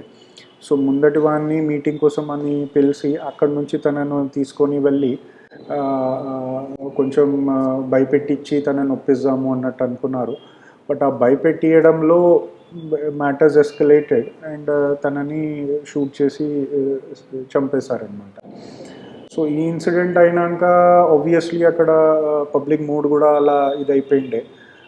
సో ఇన్వెస్టిగేషన్ చేసుకుంటూ పోతే then things went out and we ended up arresting good number of individuals అన్నమాట. ఓకే, కానీ నాగ్పూర్లో గన్ కల్చర్ ఎక్కువ, గన్ చూపించి బెదిరిస్తుంటారు అనేది ఒక వార్త ఉంది, వాస్తవం అంటారు? తప్పకుండా నిజమే అండి, చాలా నిజం. అండ్ గన్ అనేది, వెపన్ అనేది అది licensed properly mass produced weapon అంటే సొఫిస్టికేటెడ్ ఉంటాయి. కానీ ఆల్ ఓవర్ ఇండియా ఆల్సో కొన్ని ప్లేసెస్లో ఏంటి అని అంటే on a very small level weapons manufacture చేస్తారనమాట. అంటే చిన్న చిన్న షెడ్లలో నాగ్పూర్ కూడా ఉందండి అది? కేవలం యూపీ ఒకటే ఉంది కదండి అది? UP, MP also. కానీ ఈ వెపన్స్ అన్ని ప్రొక్యూర్ చేసి నాగ్పూర్లో తీసుకొని వచ్చేవారు అనమాట. I still recollect a very sad incident. Nagpur Grameen ఏదైతే నా జ్యూరిస్డిక్షన్ ఉండే దాని అండర్లో కోల్ మైన్స్ ఉండేటివి అనమాట. కోల్ మైనింగ్ చేసేటప్పుడు కోల్తో పాటు చాలా మట్టి కూడా వెళ్తుంది. ఆ మట్టి అంతా తీసి తనని ఓపెన్ ఏరియాస్లో డంప్ చేసుకుంటూ ఉండేవారు. అండ్ మట్టిని కూడా దొంగతనం చేసి దాన్ని ఇసుకలాగా అమ్మే వాళ్ళు కూడా చాలా మంది ఉంటుండే. సో ఈ కంపెనీ ఏదైతే ఉందో మహారాష్ట్ర సెక్యూరిటీ ఫోర్స్ ఒక ఇది వాళ్ళని హైర్ చేసి వాళ్ళని అక్కడ దాన్ని ఆపడానికి పెట్టారనమాట. సో ఒక చిన్న Sainik, normal level 25-30 years person అనమాట. తన గార్డ్ డ్యూటీ చేస్తూ ఉండే. ఆ టైంలో అక్కడ ఇద్దరు బైక్ మీద వచ్చారు అండ్ వాళ్ళక్కడ వచ్చి దే వేర్ గెటింగ్ ఇంటాక్సికేటెడ్ అనమాట, గాంజా దాని మీద. సో తినెళ్ళి ఆబ్జెక్ట్ చేశాడు, ఇది గవర్నమెంట్ ప్రాపర్టీ, మీరు ఇక్కడ ఉండొద్దు, మీరు చేసేది కూడా కరెక్ట్ కాదు, ఇక్కడ నుంచి వెళ్ళిపోండి అన్నట్టు. దాంట్లో ఆల్టర్కేషన్ అనేది అయ్యింది. అండ్ ముంగటున్న వ్యక్తి తన దగ్గర ఉన్న డైరెక్ట్ ఆ వెపన్ ఏదైతే మనం దాన్ని మేము కట్టా అన్నట్టు పిలుస్తాము, ఆ కట్టా తీసి డైరెక్ట్ ఫస్ట్ ఫైర్ అనేది తన పుట్ట మీద చేశాడు. ఆ పుట్టలో బుల్లెట్ దాకంగానే పాపం తను కింద పడిపోయాడు. కింద పడిపోయాక కూడా ఈ ఏదైతే వ్యక్తి ఉన్నాడో తను మళ్ళా ఇంకో రౌండ్ ప్రాపర్ తన స్కల్ మీద పాయింట్ చేసి క్లోజ్ అంటే ఇలా పెట్టి ఫైర్ చేశాడనమాట. సో సెకండ్ బుల్లెట్ అనేది ప్రాపర్ తన బ్రెయిన్ లో ట్రావెల్ చేసుకుంటూ మొత్తం బ్రెయిన్ని చీల్చేసింది అనమాట. హాస్పిటల్లో ఫైరింగ్ ఇన్సిడెంట్ అయ్యింది. నేను అక్కడ రీచ్ అయ్యాను. విక్టిమ్ హాస్పిటల్లో అడ్మిటెడ్ ఉండే. వెళ్ళి చూసేసరికి ఆల్మోస్ట్ బ్రెయిన్ డెడ్ ఉండే. And unfortunately within 3-4 hours that person expired. Ayyo. And immediately within a few hours main culprit and తనతో పాటు ఇద్దరు ఎవరైతే ఉండేనో వాళ్ళని కూడా అరెస్ట్ చేశాము. నేను పర్సనల్గా ఇంటరాగేట్ చేశాను. ఎందుకంటే ఇంత గ్రూసమ్గా అంటే ఏదైనా మీకు ముందు ఏదైనా ఎనిమిటీ ఉంటే ఆ గ్రూసమ్నెస్ అనేది మేబీ బయటపడుతుంది. కానీ తన ముందటోడు వాన్ డ్యూటీ వాడు చేసుకుంటూ ఉంటే ఒక జస్ట్ 5 minutes ఆల్టర్కేషన్లో ఇంత ఎస్కలేట్ అయ్యి ఇంత గ్రూసమ్గా మర్డర్ చేయడం నాకు సర్ప్రైజింగ్ అనిపిస్తే నేనే తనని పర్సనల్గా ఇంటరాగేట్ చేశాను. సార్ పర్సనల్ ఇంటరాగేషన్ అంటే ఏం చేస్తారండి? అంటే ఈ సినిమాలలో చూపించేలాగా కాదా? కాదండి ఫ్రాంక్లీ. ఎందుకంటే సినిమాలో వేరేది చూపిస్తారు, it is staged. But yes, intention ఏంటి అని అంటే పర్సనల్ ఇంటరాగేషన్ అంటే చాలామందికి జనరల్ పబ్లిక్ ఏమనిపిస్తుంది అని అంటే ఆ మనిషిని మొత్తం బట్టలు ఇప్పేసి లెఫ్ట్ రైట్ సెంటర్ కొట్టేస్తారు, టార్చర్ చేసేస్తారు అన్నట్టు. అది నడుస్తుండేనేమో, కానీ ఇప్పట్లో అది నడవట్లేదు. అది ఒక ఐపీఎస్ 3rd డిగ్రీలో ఇంట్రాక్షన్ కూర్చున్నారంటే ఏ స్టైల్లో ఉంటుందండి? లాఠీకి పని చెప్తారా లేదా మైండ్కి పని చెప్తారా? అంటే లాఠీ యూస్ చెయ్యొద్దు ఆర్ చెయ్యరు అన్నట్టు నేను అనను. But over the years usage of lathi అనేది చాలా తగ్గిపోయింది. దానికి చాలా రీజన్స్ ఉన్నాయి. ఎందుకంటే అప్పట్లో పోలీసింగ్ అనేది చాలా హార్డ్ పోలీసింగ్ ఉంటుండే. ఇండియా ఒక అండర్ డెవలప్డ్ కంట్రీ ఉండే, పోలీస్ కూడా అండర్ డెవలప్డ్ కంట్రీ పోలీస్ ఉంటుండే. సో అడిగేవారు ఎవరు లేరు అన్నట్టు ఇష్టం వచ్చినట్టు. అప్పుడు వేరు, ఇప్పుడున్న పరిస్థితుల్లో ఒక ఐపీఎస్ ఆఫీసర్ ఇంటరాక్షన్లో కూర్చున్నారంటే మజిల్ పవర్కి ప్రయారిటీ ఉంటుందా, మైండ్ పవర్కి ప్రయారిటీ ఉంటుందా? Mind power. సో ఈ ఇన్స్టెన్స్లో నేను అదే చెప్తున్నాను కదా, I wanted to know the psychology of the accused అనమాట. వాడు ఎందుకు ఇలాంటి గ్రూసమ్ క్రైమ్ చేశాడు అన్నట్టు నాకు అది. మీకేమొచ్చిందండి ఆయనతో అంతసేపు మాట్లాడాను? తన ఏంటంటే సర్ప్రైజింగ్లీ తను ఇండియన్ ఆర్మీ కమాండో ఉండే. ఓకే. కమాండో ఉండే, ఫిజికలీ వెరీ ఫిట్. బట్ తను సెల్ఫ్గానే చెప్పాడు ఏంటి అని అంటే ఓవర్ ద ఇయర్స్ తన ఫ్యామిలీ అండ్ తన పర్సనల్ లైఫ్ వల్ల he was not happy and కొంచెం మెంటలీ కూడా డిస్టర్బ్డ్ ఉండే. అండ్ ఇండియన్ ఆర్మీ నుంచి పారిపోయి వచ్చేసాడు ఆల్మోస్ట్ 2 years. అండ్ వాళ్ళు కూడా తనని అలా టర్మినేట్ చేసేసిండే because of his absence and his ఇది డిసిప్లినరీ యాక్షన్స్ కూడా తన మీద చాలా తీసుకుండే. అది కాకుండా he was addicted to drugs. And ఎప్పుడైతే క్రైమ్ అది తను చేశాడో he was heavily under the influence of drugs అనమాట. ఎందుకంటే డ్రగ్స్ ఇన్ఫ్లుయెన్స్లో ఉంటే చిన్న అది కూడా బాగా ఎస్కలేట్ చేసేస్తుంది కన్సర్న్డ్ పర్సన్స్ మైండ్ని. ఒక చిన్న దెబ్బ కూడా పెద్దలాగా అనిపిస్తుంది. మనము ముంగటవాడిని ఒక చిన్నది అందాం అనుకుంటే అది చేసేది పెద్దగా అయిపోతుంది అనమాట. సో ఈ అన్ని ఫ్యాక్టర్స్ వల్ల, అది కాకుండా ఎంఎస్ఎఫ్ ఎవరైతే గార్డ్ డ్యూటీలో గార్డ్ లాగా ఎవరైతే ఉండేనో తను వచ్చి తినని అడిగేసరికి తిన ఈగో హర్ట్ అయ్యింది. నేను ఒక ఆర్మీలో ఒక కమాండో లాగా నేను పని చేసిన వాడిని అని ఒక ఫాల్స్ ఇమేజ్లో తను క్రియేట్ చేసుకుని ఉండే. అలాంటిది నువ్వు ఎవరు నన్ను అడిగేది అనే దాంట్లో ఉండే అనమాట. సో తను వచ్చి and he was under influence of drugs. So ముంగట వాడు వచ్చి అలా అడిగేసరికి తిన ఈగో హర్ట్ అయ్యి then matter escalated. And then అందుకే నేను అంత గ్రూసంగా తనని నేను మర్డర్ చేశాను అన్నట్టు గొప్పగా చెప్పుకున్నాడు అనమాట. సో ఇది ఒక్కటే ఇన్స్టెన్సెస్ కాదు, ఇలాంటివి చాలా ఇన్స్టెన్సెస్ నాగ్పూర్లో రిపోర్ట్ అవుతూ ఉంటాయి. ఇన్ఫ్యాక్ట్ నాగ్పూర్ సిటీలో 10 రూపాయల మీద కూడా మర్డర్లు అయ్యాయి అన్నట్టు అంటారు, అవుతున్నాయి ఇప్పుడు కూడా. ఓకే. నాగ్పూర్ తర్వాత ఇక్కడికి వచ్చారు? నాగ్పూర్ తర్వాత for a brief time about 3 months SP సాగ్ లాగా పోస్టెడ్ ఉండే. సాగ్ అంటే స్పెషల్ యాక్షన్ గ్రూప్ అనమాట. నాగ్పూర్లోనే. సాగ్ మొత్తం వాళ్ళ రోల్ అనేది నక్సల్ ఆపరేషన్స్ ఏదైతే ఉంటుందో దాని మీదనే ఫోకస్. నాగ్పూర్లో ఏముందంటే నక్సల్స్ గడ్చిరోలి కదా ఉంది? గడ్చిరోలిలోనే ఉంది, కానీ Nagpur was the headquarters అనమాట.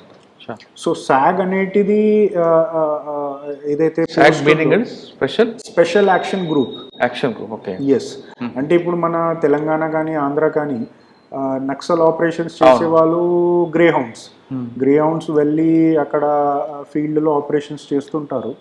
బట్ గ్రే హౌండ్స్ని ట్రైన్ చేయడం, రిక్రూట్ చేయడం అండ్ వాళ్ళ మిగతా ఏదైతే headquarter or administrative related ఏదైతే ఉందో that is taken care by the headquarters. తెలంగాణలో Hyderabad based. Similarly same model మీద మహారాష్ట్ర కూడా అలానే పెట్టింది అన్నమాట. అంటే SAG ఒక నాగపూర్ ఉందా, ఎక్కడ ఉన్నాయి? మహారాష్ట్ర కూడా ఉందా? మహారాష్ట్రలో SAG ATS అనుకుంటా, యాంటీ టెర్రరిస్ట్ స్క్వాడ్ కదా. అది వేరేదండి. ATS is anti terrorism squad. Head quarter ఏదైతే ఉందో ముంబైలో ఉంది and field officers Mumbai, Pune, Thane కూడా ఉంది. అండ్ ఎవ్రీ రేంజ్, ప్రతి ఒక్క రేంజ్ లో ఒక ఫీల్డ్ ఆఫీస్ ఉందన్నమాట. SAG మాత్రం ఒక మహారాష్ట్రలో ఈ రోజుకి only 2 districts are affected by Naxalism, Gadchiroli and little bit lesser extent Gondia అన్నమాట. ఈ 2 districts కి ఓవరాల్ ఎస్పీస్ మీద ఉండేది DIG Gadchiroli. DIG Gadchiroli comes under IGANO, anti Naxal operations అన్నమాట. అండ్ IGANOకి ఒక అడ్మినిస్ట్రేటివ్ సైడ్లో SAG అన్నమాట. So I was posted there for brief 3 months tenure. And IGANO కోసం SAG ట్రైన్ అంటే అడ్మినిస్ట్రేటివ్ సైడే కాకుండా మిగతా ఇంటెలిజెన్స్ సైడ్ కూడా చూస్తాడు రిగార్డింగ్ యాంటీ నక్సల్ ఇంటెలిజెన్స్ అన్నమాట. సో 3 months అలా అక్కడ స్పెండ్ చేసి next I was posted as SP Amravati rural. ఇక్కడ రాగానే వచ్చిన ఛాలెంజ్, ఇక్కడ వచ్చాక పబ్లిక్ బాగా అవేర్నెస్ ఉంటారు, లీగల్ అవేర్నెస్ కనిపిస్తుంటుంది. ఇక్కడ కొంచెం ఏదైనా ఇష్యూ, చిన్న ఇష్యూ జరిగినా copy to DG, copy to CM, copy to home minister, ఇవి రాస్తూనే ఉంటారు. అంటే మంచిదే అవేర్నెస్ రావడం ఉంది. ఇటువంటి కల్చర్లో పబ్లిక్తో ఉన్నప్పుడు మీరు ఎలా పనిచేస్తుంటారు? ఇక్కడ ఛాలెంజ్ వచ్చింది. ఛాలెంజ్ ఏంటంటే ఓవరాల్ ఓవర్ ద ఇయర్స్ మొత్తం ఇండియాలో అది ప్రోగ్రెస్ అవుతుంది. Public are getting more aware about their rights and whatever laws etcetera. And మహారాష్ట్రలో historically Maharashtra public compared to other populations వీళ్ళు ఎక్కువ అవేర్ ఉంటారనమాట. అంటే వాళ్ళ హక్కులు ఏంటి, లా ఏంటి, సో ముంగటివాడు లీగల్గా చేస్తున్నాడా ఇల్లీగల్గా చేస్తున్నాడా అనేది వాళ్ళకి ఎక్కువ అవేర్నెస్ అనమాట. అలాంటిది Amravati is no less. Amravati అనేది విదర్భలో, Vidarbh is a part of మహారాష్ట్రలో ఎలా అయితే మనం యునైటెడ్ ఏపీకి తెలంగాణ, కోస్టల్ ఆంధ్ర అనేవాళ్ళము, అలానే మహారాష్ట్రలో కూడా విదర్భ అనేది eastern side of Maharashtra Vidarbha అంటారు. దానిలో Amaravati is a part of this historical place. చాలా హిస్టరీ ఉన్న ప్లేస్ ఇది. క్రైమ్ వైజ్ ఎస్, క్రైమ్ అనేది ఈ డిస్ట్రిక్ట్లో చాలా ఉన్నది, దట్ ఈస్ దేర్. అండ్ నేను ఇక్కడ వచ్చి జాయిన్ అయినప్పుడు the political landscape of the district was entirely very different. అంటే ఈ డిస్ట్రిక్ట్లో 2023 ఎండ్లో ఆల్ మేజర్ పార్టీస్ ఆఫ్ మహారాష్ట్రకి ఉన్న ఎమ్మెల్యేస్ ఉండేదన్నమాట. అంటే గవర్నమెంట్ సైడ్ ఎమ్మెల్యేస్ ఉండే, అపోజిషన్ సైడ్ ఎమ్మెల్యేస్ ఉండే, అండ్ డిఫరెంట్ పార్టీ ఎమ్మెల్యేస్ ఉండే ఇదన్నమాట. సో పొలిటికల్ వెరైటీ అంతా ఉండేసరికి that is a challenge in itself. ఎందుకంటే ఎమ్మెల్యేస్ అన్నాక they are the public representatives, they are the eyes and ears of public. So వాళ్ళని కాన్ఫిడెన్స్లో తీసుకొని, వాళ్ళనే కాకుండా జనరల్ పబ్లిక్ కూడా కాన్ఫిడెన్స్లో తీసుకొని అడ్మినిస్ట్రేషన్ని అండ్ పోలీసింగ్ని అలా మూవ్ చేయడం అనేది ఒక ఛాలెంజ్ ఉండేది. కానీ ఇక్కడ చిన్న ఇష్యూ జరిగిన వాళ్ళ ఇంటర్ఫియరెన్స్ ఉంటుంది. ఇక్కడ మీరు చెప్తున్నట్టుగా 2-3 మినిస్టర్స్ ఉన్నారు, ప్లస్ CM గారు కూడా ఎక్కువగా ఈ ప్రాంతం మీద ఫోకస్ చేస్తారు. ఈ కల్చర్లో ఎలా పనిచేయడం ఇబ్బంది అనిపించట్లేదు? అంటే మీరు ఏదో చేయాలనుకుంటారు, కానీ వాళ్ళ ప్రతి దాంట్లో ఎంటర్ప్రెనర్ చూపించేసరికి విసుగొస్తుంది. దట్ ఈస్ ట్రూ అండి నిజంగా.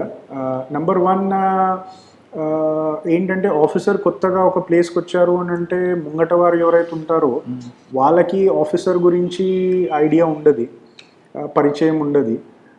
సో స్టార్టింగ్లో వాళ్ళు మన నుంచి చాలా ఎక్స్పెక్ట్ చేస్తారు, అయినంత వారికి ఇది చేయడానికి ట్రై చేస్తారు. పని నా అట్లీస్ట్ నా బిలీఫ్ ఏంటి అంటే ముంగటి వాళ్ళకి మీ గురించి మీ పని గురించి తెలుసుకోవడానికి టైం ఇవ్వండి. అది మేబీ ఒక 3 months ఉండొచ్చు, 6 months ఉండొచ్చు.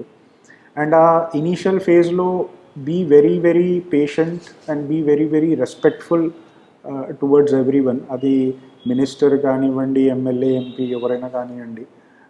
కొంచెం ఎక్స్ట్రా ఎఫర్ట్ పెట్టి కొంచెం ఎక్స్ట్రా దీంతో మనం ముంగడి వాళ్ళతో ఉంటే నంబర్ వన్ మనము రెస్పెక్ట్ ఇస్తున్నాము, పేషెన్స్తో ఉంటున్నాము అని అంటే అది ముంగట వాళ్ళకి నచ్చుతుంది. అండ్ ఆ 3-4 monthsలో ఆర్ 6 monthsలో మనం ఎలాంటి వాళ్ళము అండ్ నా పని ఎలాంటిది అనేది ముంగట వాళ్ళకి అర్థమైపోతుంది. సో మెల్లిమెల్లిగా వాళ్ళకు ఒక కాన్ఫిడెన్స్ కూడా నా మీద వచ్చేస్తుంది అనమాట. సో ఇప్పుడు ఆల్మోస్ట్ 2 years టెన్యూర్లో ఎలా అంటే ఐఎమ్ షూర్ ఇక్కడ ఉన్న పబ్లిక్కి కానీ ఎమ్మెల్యే ఎంపీస్కి కానీ నా మంచి నా చెడు అనేది వాళ్ళకు కొంచెం ఒక ఫేర్ అండర్స్టాండింగ్ వచ్చేసింది. సో నేను ఒక పని తప్పు చేస్తున్నాను అని ఎవరైనా వెళ్ళి ఎమ్మెల్యేకి కంప్లైంట్ చేసినా ఎమ్మెల్యే 2 years నుంచి నన్ను చూసి ఈ ఆఫీసర్ ఈ పని చెయ్యడు అని తనకు ఒక కాన్ఫిడెన్స్ నా మీద వచ్చేసి ఉండొచ్చు. అంటే మంచివాడు, పని బాగానే చేస్తాడు, సో తప్పు అయితే చేయడు అన్నట్టు కొంచెం వచ్చేస్తుంది. సో ఈ మొత్తం ప్రాసెస్ వల్ల నాకు చాలా హెల్ప్ అయింది. అండ్ ఓవర్ ద పోస్టింగ్స్ నేను అదే ట్రై చేశాను. ఎందుకంటే మహారాష్ట్రలో number one like what we were discussing, జనాలు అనేది చాలా పొలిటికలీ అవేర్. సో వాళ్ళకి మనము రెస్పెక్ట్ ఇవ్వలేదు, వాళ్ళతో ఇష్టం వచ్చినట్టు మాట్లాడాము లేదా హై హ్యాండెడ్నెస్ తోని ఉన్నాము అని అంటే వాళ్ళు అప్సెట్ అవుతారు. అండ్ ఆబ్వియస్లీ పొలిటికల్ పర్సన్స్ వాళ్ళు కూడా ఇంకా అప్సెట్ అవుతారు. దానివల్ల unnecessary egos and everything create అవుతాయి. ఓకే, ఇక్కడ మీకున్న ఎఫ్ఐఆర్లో ఏ టైప్ ఆఫ్ ఎఫ్ఐఆర్స్ ఉంటాయంటే 376, 304, 354, అంటే నేను ఐపీఎస్ గురించి చెప్తాను, అలా పెట్టి హట్ కేసెస్ ఉంటాయా? ఎక్కువ కనిపిస్తుంటాయి 302 ఉంటాయి. ఇక్కడ మొత్తం డిస్ట్రిక్ట్ క్రైమ్ ప్రొఫైల్ చూస్తే నార్మలే ఉంది అండి. అన్లైక్ ముందేదైతే మనం డిస్కస్ చేసామో నాగ్పూర్ రూరల్ కానీ బీడ్ కానీ ఒక సింగిల్ ఆస్పెక్ట్ ఎక్కువగా ఉన్నది అన్నట్టంటే ఓన్లీ వన్ థింగ్, అదొక్కటి పక్కన పెడితే మిగతాంతా నార్మల్. ఏదంటే ఒకటి ఏంటంటే అమరావతి డిస్ట్రిక్ట్లో మేల్ఘాట్ ఫారెస్ట్ ఏరియా ఉన్నది. అండ్ మేల్ఘాట్ ఫారెస్ట్ ఏరియాలో కూర్కు ట్రైబల్స్ అక్కడ ఉంటారనమాట. సో ట్రైబల్ ఏరియాస్లో ఏంటంటే అండర్ ఏజ్ అమ్మాయిలని తీసుకొని వెళ్ళిపోవడము అండ్ పెళ్ళి చేసుకుంటాము అని ఒక ఆశ చూపించి ఇది చేసి అక్కడ అబ్బాయిలే ఎస్ వాళ్ళు తీసుకొని వెళ్ళిపోతారు. అండ్ అమ్మాయితో ఆబ్వియస్లీ సెక్షువల్ రిలేషన్స్ ఫామ్ చేసి కొద్ది రోజుల తర్వాత మళ్ళీ రిటర్న్ అయిపోతారు, పెళ్ళి చేసుకుంటారు. కొన్ని కేసెస్లో పెళ్ళి చేసుకోరు, లేదా ఇన్ సమ్ కేసెస్ అమ్మాయి ప్రెగ్నెంట్ అయ్యి పిల్లలకి ఇది చేయడం అని అంటుంటుంది. సో ఈ మొత్తం ప్రాసెస్లో సెక్స్ అని పోక్సో కేసెస్ అనేది ఎక్కువ అన్నమాట. సార్ సాధారణంగా పోక్సో కేసులు వాళ్ళిద్దరి మధ్యన అండర్స్టాండింగ్ ఉన్న చట్టం ఒప్పుకోదన్న విషయం వాళ్ళు తెలియక చేస్తుంటారు. మీకు చెప్పిన ఆ ప్రాంతంలో పోక్సో ఎక్కువ ఉంది కాబట్టి పోక్సో మీద అవేర్నెస్ తీసుకురావడం చేస్తే కొంచెం బెటర్ ఏమో కదండి. అది మేము ప్రయత్నం చేస్తూ ఉంటామండి. But end of the day నేను ఒక యావరేజ్ సాధారణమైన ఎస్పీని. కానీ పాలసీ డిసిషన్స్ అనేటివి హయ్యర్ లెవెల్లో తీసుకోవాలి. ఎందుకు అంటే 18 years అబవ్ మనం అడల్ట్ లాగా కన్సిడర్ చేస్తున్నాము అండ్ 18 బిలో చైల్డ్ అన్నట్టు చూస్తున్నాము. But it is a known fact that 18 కింద ఉన్న వాళ్ళు కూడా సెక్షువల్లీ యాక్టివ్ ఉంటున్నారు. చట్ట ప్రకారం అది తప్పు అని మనం అనుకుంటున్నాం. That is true. చట్టం ఏదైతే చెప్తుందో అది ఒక పోలీస్ లాగా నేను ఫాలో చేయాలి. బట్ ఆ డెఫినేషన్ ఏదైతే ఉన్నదో that it is illegal and accused మీద కేసు పెట్టి తనని అరెస్ట్ చేసి తనని ఇచ్చేయడం అది ఎంతవరకు కరెక్ట్ అనేది అది పాలసీ డెసిషన్. ఎందుకంటే అమ్మాయి 18 ఇస్ ద లీగల్ ఏజ్, కానీ అమ్మాయి 17.5 ఇయర్స్ ఉంటుంది. అబ్బాయి వచ్చేసరికి 18.5 ఇయర్స్ అబ్బాయి ఉంటాడు. ఇలాంటి కేసులో వాళ్ళు సెక్షువల్గా ఇన్వాల్వ్ అయితే ఇలాంటి కేసులో ఆ అబ్బాయి 18.5 ఇయర్స్ అబ్బాయి మీద మేము పాక్సో కేసు రిజిస్టర్ చేసి తనని అరెస్ట్ చేసి జైలుకి పంపించాల్సి వస్తుంది. సో ఒక పోలీస్ లాగా నేను న్యాయం ఏదైతే చెప్తుందో చట్టం ఏదైతే చెప్తుందో అది చేయాలి. కానీ అదర్వైజ్ ఒక నార్మల్ ఇండివిజువల్ లాగా చూస్తే తనని అరెస్ట్ చేసి తనని జైలుకి నేను పంపిస్తున్నాను అని అంటే తన ఫ్యూచర్, తన కెరియర్, తన లైఫ్ నా వల్ల ఆర్ పోలీస్ వల్ల ఎంతో కొద్దిగా స్పాయిల్ చేస్తున్నా నేను ఏమో అన్నట్టు అది కొంచెం నాకే కాదు ప్రతి పోలీస్ వాళ్ళకి ఇండివిజువల్ కాదు కదా, పాలసీ మ్యాటర్ అది. అదే అంటున్నానండి. సో ఈ పాలసీ అనేది నేను యాక్సెప్ట్ చేయరంటారా? నేను అలా అని అనను, తప్పకుండా అసలు అలా అనను. ఎందుకంటే నిన్న రాత్రే ఒక కేసు అయ్యింది. ఒక 12-year-old అబ్బాయిని ఒక 45 to 50 మధ్యలో ఉన్న ఒక వ్యక్తి సెక్షువల్గా అసాల్ట్ చేశాడనమాట. So this is a classic case of POCSO. అంటే ఒక గ్రోన్ అప్ ఇండివిజువల్ ఒక under age and very immature అంటే చిన్న ఏజ్ సౌమ్యమైన ఏజ్ పర్సన్ని సెక్షువల్గా ఎక్స్ప్లాయిట్ చేయడం అనేది చాలా చాలా తప్పు. చట్టంగాను తప్పు, మారల్గాను తప్పు. సార్ అటువంటి వాడిని దొరికారు ఏం చేస్తారా మీరు? ఎందుకంటే మీకు చాలా అనిపిస్తుంది. ఒక సాఫ్ట్ కార్నర్ కనిపిస్తుంది పోక్సోలో. 18 years 17 years చేసుకున్నారు, వాళ్ళని జైలు పంపిస్తే వాళ్ళ క్రిమినల్ మైండ్ సెట్ మారుతుంది అన్నది ఒక సాఫ్ట్ కార్నర్. కానీ యాజ్ అ పోలీస్ ఆఫీసర్గా చేయాల్సి వస్తుంది, చేస్తున్నారు. కానీ ఇండివిజువల్గా మాత్రం మీకు చిన్న సాఫ్ట్ కార్నర్ ఉంది, రైట్. కానీ 12 yearsకి సంబంధించి 45 years వాడు రేప్ చేయడం అనేది మీలో మీ ఫేస్లోనే ఒక కసి కనిపిస్తుంది. అటువంటి వాళ్ళు కనిపిస్తే ఏం చేస్తారండి మీరు? యాజ్ పర్ పోక్సో పెట్టి పంపిస్తారా లేదా ముందు ఒక ట్రీట్మెంట్ ఇస్తారా? ట్రీట్మెంట్ ఇవ్వాలి అని నిజంగా అనిపిస్తుందండి. నేను కాదు అని అనను. ట్రీట్మెంట్ ఇవ్వాలని నాకే కాదు మా కిందున్న స్టాఫ్కి కూడా అనిపిస్తుంది. కానీ చట్టం ఆ ట్రీట్మెంట్ ఇవ్వద్దు అని క్లియర్గా చెప్పేసింది. మహారాష్ట్రనే కాదు మొత్తం దేశంలో, మహారాష్ట్రలో కూడా చాలా. కానీ మీరు ట్రీట్మెంట్ ఇవ్వద్దు చట్ట ప్రకారం పంపిస్తారు, కానీ అసలు ట్రీట్మెంట్ ఇక్కడే జైలుకి వెళ్ళిన తర్వాత వాడికి బ్రహ్మాండ ట్రీట్మెంట్ ఉంటాయి కదా, హ్యాపీగా లోపల ఎంజాయ్ చేస్తుంటాడు. దట్ ఈస్ ట్రూ అండి. కానీ పోలీస్ ట్రీట్మెంట్ ఇచ్చుకుంటూ పోతే కస్టోడియల్ టార్చర్ అవ్వచ్చు ఆర్ అదర్వైజ్ అది కస్టోడియల్ డెత్ లాగా కూడా మారచ్చు. అండ్ ఇండియాలో కోర్ట్స్ రాను చాలా స్ట్రిక్ట్ అయిపోయాయి. ఏంటి అంటే custodial torture or custodial death అనేది ఇన్ ఎనీ కేస్ అలౌ చేయొద్దు అన్నట్టు, because that impacts the human rights of the individual అన్నట్టు ఉంటుంది. అండ్ లా ప్రకారం దట్ ఈస్ ట్రూ. ఎందుకంటే ఉట్టి ఇండియాలోనే కాదు ఓవర్ ద వరల్డ్ అది మెల్లిమెల్లిగా మనం ఆ డైరెక్షన్లో వెళ్తున్నాము. కానీ ఒక అక్యూజ్డ్ని 3rd degree టార్చర్ ఇచ్చి తన నుంచి తన మీద కసి తీర్చుకోవడం కన్నా మెల్లిమెల్లిగా నాకేమనిపిస్తుంది అని అంటే అది షార్ట్ టర్మ్ ఉంటుంది. వాడిని నేను పట్టుకొని ఇష్టం వచ్చినట్టు కొట్టినా కానీ కూడా ఒక రోజు 2 రోజులు లేదా ఒక వారం వానికి దెబ్బలు ఉంటాయి. కానీ అది కాకుండా ప్రాపర్ ఇన్వెస్టిగేషన్ చేసి తనకి పనిష్మెంట్ దొరికేలాగా చేస్తే హీ విల్ తన మీద ఇంకా ఎక్కువ ఇంపాక్ట్ ఉంటుంది. ఆ మెసేజ్ గ్రౌండ్లో పాజిటివ్గా వెళ్తుంది. ట్రూ అండి. సార్ ఇది కాకుండా ఇంకేం కనిపిస్తుంటాడు? రోడ్ యాక్సిడెంట్స్ ఎలా ఉంటాయి? చాలా రోడ్ యాక్సిడెంట్స్ కూడా చాలా పెరిగాయి అండ్ దాన్ని అడ్రస్ కూడా మేము చేస్తున్నామండి. ఎందుకు అంటే మహారాష్ట్రలో ఇన్ఫ్యాక్ట్ నాకు తెలిసి మొత్తం ఇండియాలోని ఒక ప్రైమ్ ఎగ్జాంపుల్ లాగా సమృద్ధి ఎక్స్ప్రెస్ వే అనేది ఇనాగ్రేట్ చేశారు, which connects Mumbai and Nagpur at very brilliant level of engineering. దాని మీద వెహికల్స్ ఏదైతే వెళ్తున్నాయో అది హై స్పీడ్లో వెళ్తాయి, దానివల్ల యాక్సిడెంట్స్ కూడా అవుతున్నాయి. అండ్ ఉట్టి సమృద్ధియే కాకుండా మిగతా నేషనల్ హైవేస్ కూడా క్వాలిటీ ఆఫ్ రోడ్స్ అనేది చాలా ఇంప్రూవ్ అయిపోయాయి. క్వాలిటీ ఆఫ్ వెహికల్స్ చాలా ఇంప్రూవ్ అయిపోయాయి. నాకు చిన్నప్పుడు నాకు మంచి గుర్తు టాప్ స్పీడ్ 60 అనగానే అసలు గాలిలో తేలినట్టు అనిపిస్తుండే. ఇప్పుడు వెహికల్స్ ఎంత మంచిగా అయిపోయాయి, రోడ్స్ ఎంత మంచిగా అయిపోయాయి అంటే 120 మీద వెళ్తున్న వెహికల్ 120 మీద వెళ్తున్నా కూడా అర్థం కూడా కాదు. పాటలు పెట్టుకొని మంచిగా ఏదో ఆలోచించుకుంటూ కూడా ఉండొచ్చు అనమాట. But unfortunately vehicles and roads quality చాలా ఇంప్రూవ్ అయిపోయింది. బట్ ఇండియన్ సిటిజన్ది ట్రాఫిక్ సెన్స్ ఇంప్రూవ్ కాలేదు. Is what I feel.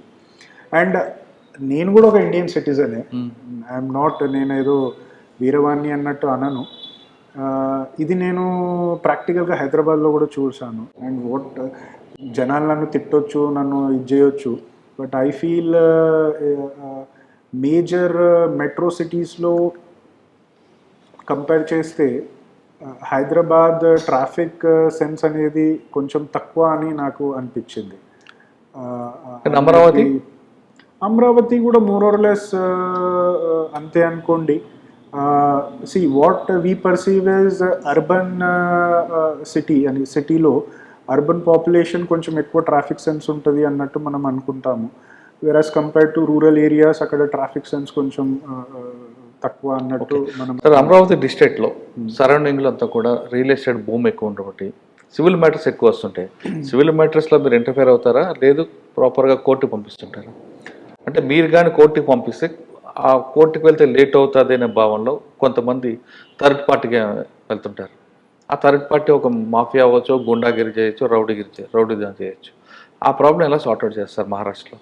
మీరు అన్నది ఎగ్జాక్ట్లీ కరెక్ట్. ఎందుకంటే రియల్ ఎస్టేట్ భూమి వల్ల సివిల్ డిస్ప్యూట్స్ చాలా వస్తున్నాయి.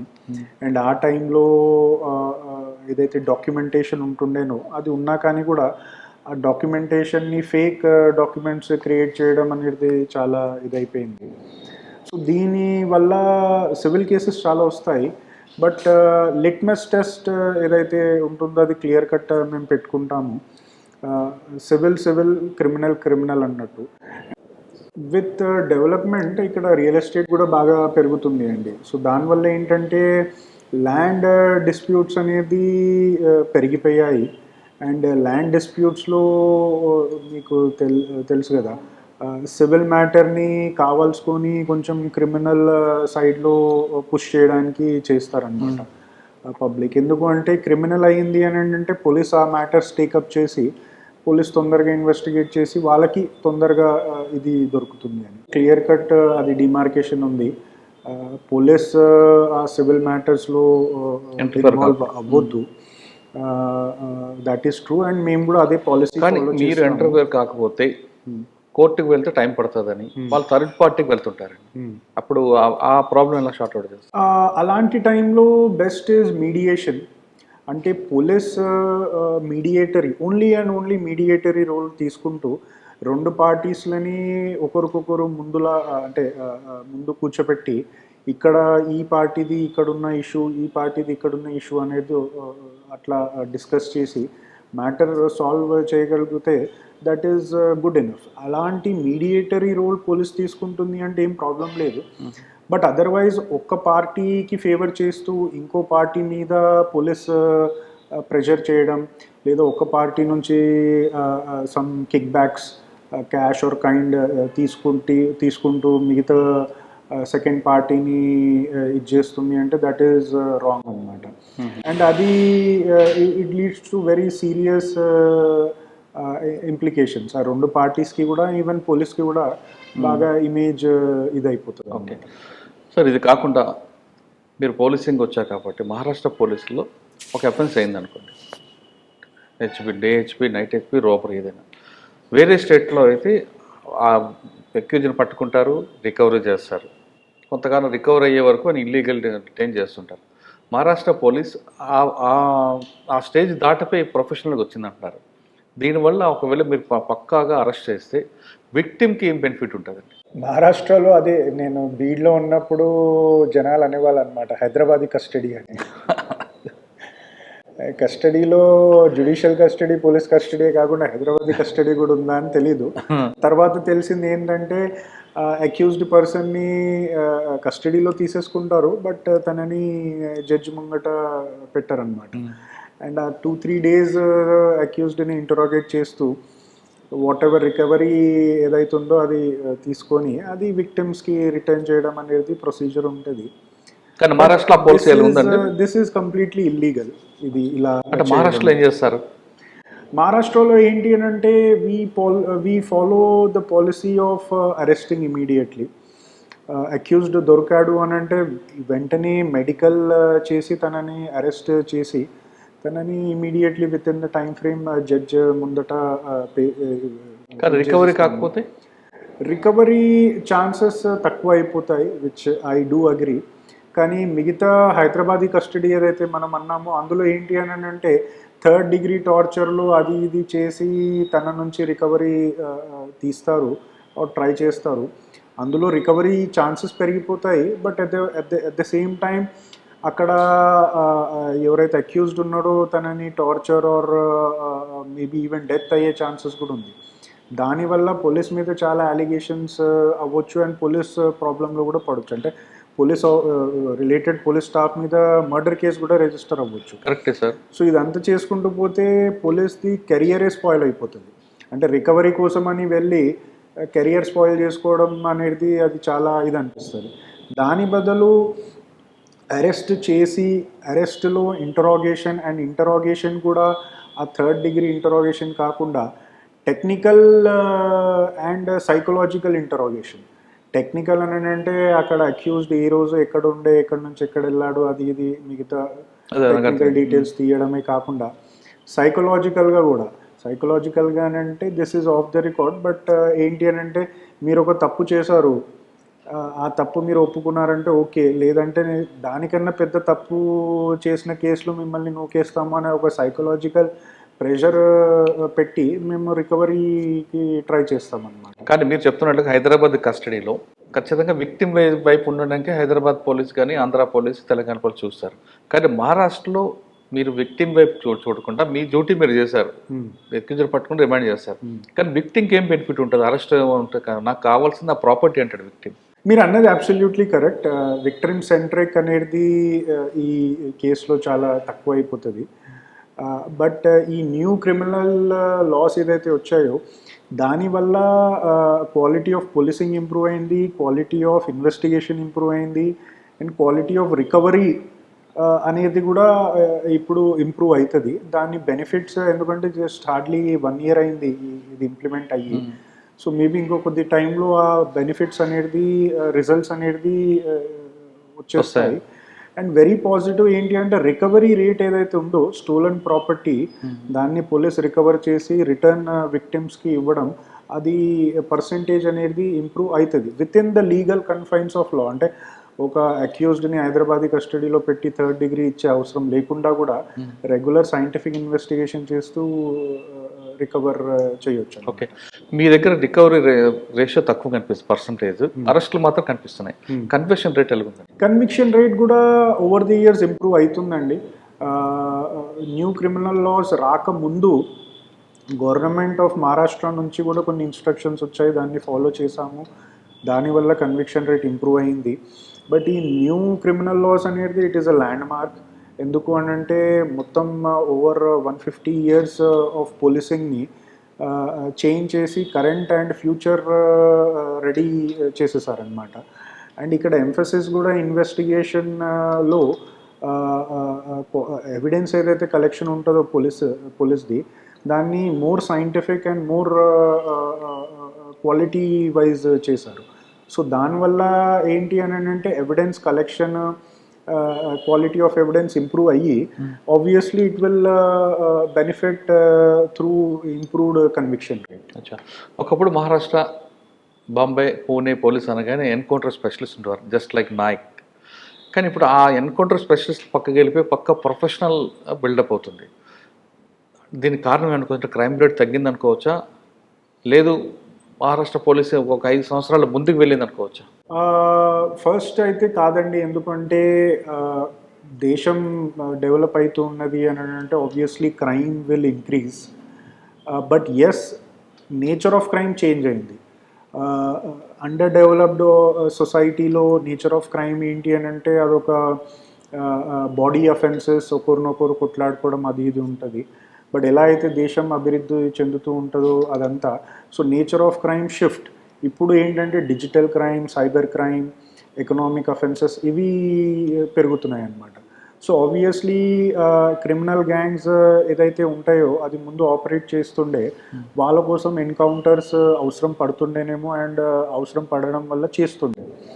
Because the nature of crime అలా ఉండేదన్నమాట. అంటే క్రిమినల్ గ్యాంగ్స్ రోడ్ల మీద కటార్లు పట్టుకొని తిరుక్కుంటూ ఎవరిని అంటే వాళ్ళని బెదిరిస్తూ ఇది చేసేవాళ్ళు.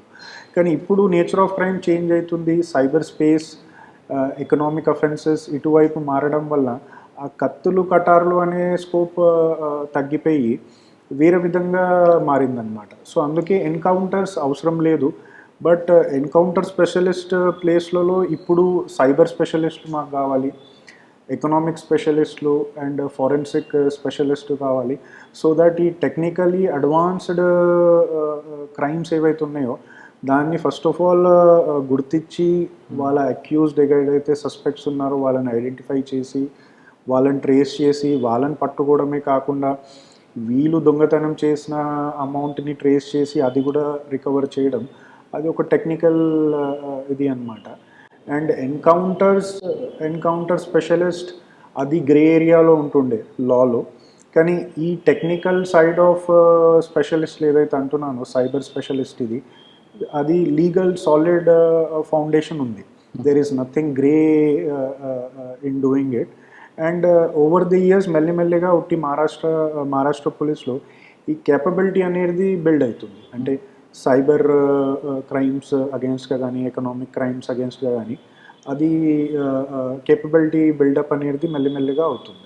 ఓకే సార్, మీరు ఇప్పుడు అమరావతిలో కానీ గతంలో పనిచేస్తున్నారు కానీ పబ్లిక్ ఇన్వాల్వ్మెంట్ చేసి పోలీసింగ్ చేయడం అనేది ఏమైనా చేశారా? ఎస్, చాలా చేసామండి. కమ్యూనిటీ పోలీసింగ్ ఇనిషియేటివ్స్ అన్నట్టు అంటుండే. So traffic is one area. ఎక్కడ అంటే పోలీస్ వెళ్ళి డైరెక్ట్ పనిష్ చేస్తూ చలాన్లు రాయడమే కాకుండా పబ్లిక్ని కూడా కాన్ఫిడెన్స్లో తీసుకొని ట్రాఫిక్ రూల్స్ ఫాలో చేస్తే వాళ్ళకు కూడా బెనిఫిషియల్ అన్నట్టు అది పుష్ చేయడానికి ట్రై చేశాము. అది కాకుండా స్కూల్ అండ్ కాలేజెస్లో awareness campaign related to drugs and POCSO దీని మీద కూడా రన్ చేశాము. అండ్ కొన్ని ఏరియాస్లో రిలేటెడ్ టు కెరియర్ గైడెన్స్ అన్నట్టుగా అది కూడా మేము ట్రై చేశాము. అండ్ మహారాష్ట్రలో ఫెస్టివల్స్ టైంలో ఫెస్టివల్స్ స్మూత్గా అవ్వడానికి లోకల్ పాపులేషన్ని కాన్ఫిడెన్స్లో తీసుకొని ఒక ప్లాట్ఫామ్ క్రియేట్ చేసి ఆ ప్లాట్ఫామ్లో పోలీస్ అండ్ ఆ ఫెస్టివల్ అంటే గణపతి పండాలు కానీ ఈ దుర్గా పండాలు కానీ వాళ్ళని ఒక కామన్ ప్లాట్ఫామ్ మీద చేసి మిగతా స్టేక్ హోల్డర్స్ని కూడా ఇన్వాల్వ్ చేసి ఆ festival right from start to end మొత్తం పీస్ఫుల్గా కండక్ట్ అవ్వాలి without any hiccup to anybody అన్నట్టు అట్లా డిజైన్ కూడా చేసుకుంటూ వచ్చామన్నమాట. సార్, మీరు ఇందాక చెప్తున్నట్లుగా క్రైమ్ నేచర్ మారింది. ఒకప్పుడు ట్రెడిషనల్ క్రైమ్, తర్వాత white collar, present cyber crime. Amaravati ప్రజలకి లేదా మీరు నెక్స్ట్ ఫ్యూచర్లో చెప్పే వాళ్ళకి సైబర్ క్రైమ్ విక్టిమ్ కాకుండా ఉండాలి అంటే కేసు అవ్వడం తర్వాత 1930 చేయడం కాకుండా అసలు ముందు మన విక్టిమ్స్ కాకూడదు అంటే వాళ్ళకి ఇచ్చే టిప్స్ ఏంటంటే, ప్లస్ అమరావతిలో ట్రెండింగ్ క్రైమే ఉంది సైబర్ క్రైమ్. టిప్ ఏంటి, సింపుల్ అండి. ఏంటి అని అంటే నేను తప్పుగా చెప్పాను, బట్ కామన్ సెన్స్ విన్స్. మీ జేబులో పైసలు అవి మీవి. ఆ పైసల్ని కాపాడుకొని పెట్టడానికి మీరు ముందు జాగ్రత్త పెట్టండి. ముంగటవాడు వచ్చేసి నేను 10 రూపాయలని 100 రూపాయలు చేసిస్తాను అని అంటే వాడి ప్రలోభనకి మీరు లొంగకండి. మీ 10 రూపాయలు అనేది మీరు బ్యాంక్లో కానీ ఏదైతే సేఫ్ ఉంటుందో అక్కడ పెట్టి ఆ 10 రూపాయలు 100 రూపాయలు కాకపోయినా కానీ 10 రూపాయలు 15 రూపాయలు అవ్వచ్చు. మీకు 5 రూపీస్ ప్రాఫిట్ రావచ్చు, కానీ ఆ 10 రూపాయలు పోకుండా ఉంటాయి. సో అది కేర్ఫుల్గా ఉండండి. అండ్ మీరు ఒక ఇండివిజువల్ ఎప్పుడైతే ఇంటర్నెట్ త్రూ డిజిటల్ వరల్డ్కి కనెక్ట్ అవుతూ ఉంటారో అప్పుడు బేసిక్ ప్రికాషన్స్ తీసుకోవాలి. మీరు ఒక 60-year-old ఇండివిజువల్ ఉండొచ్చు, ఎవరికైతే ఇది టెక్నాలజీ అంత యూజ్ అంటే అంత ఐడియా ఉండకపోవచ్చు, లేదా మీ ఇంట్లోనే ఒక 15-year-old అమ్మాయి కానీ అబ్బాయి కానీ ఉండొచ్చు. వాళ్ళని డిజిటల్ మోడ్లో వాళ్ళని సెక్షువల్గా ఎక్స్‌ప్లాయిట్ చేయడానికి కూడా ట్రై చేయొచ్చు ఎవరైనా. సో అది మీరు పిల్లలకు కూడా అవేర్‌నెస్ కలిగించాలి. ఏంటి అనంటే సెక్షువల్ ఎక్స్‌ప్లాయిటేషన్ నుంచి ఎట్లా ప్రొటెక్ట్ చేయాలి, even in digital space also. ఇవన్నీ అంటే మీ కామన్ దగ్గర సెన్స్. ఎక్కువ క్రైమ్ ఏముందండి అమరావతిలో, సైబర్ క్రైమ్? సైబర్ క్రైమ్ మా దగ్గర ఏంటంటే అదే అండి, ఏంటంటే Digital- 10 రూపాయలని అదే 100 రూపాయలు investment fraud. చేసేస్తాము. ఇన్వెస్ట్మెంట్ ఫ్రాడ్స్ అన్నమాట. డిజిటల్ అరెస్ట్ ఉన్నాయా? డిజిటల్ అరెస్ట్ ఎస్, ఇప్పటిదాకా మా దగ్గర 2 కేసెస్ అలాంటివి రిఫ్లెక్ట్ అయ్యాయి. అసలు వాస్తవంగా డిజిటల్ అరెస్ట్ ఉందంటారా? డిజిటల్ అరెస్ట్ అనేది లీగల్గా లాలో ఎక్కడ లేని ఇది అండి.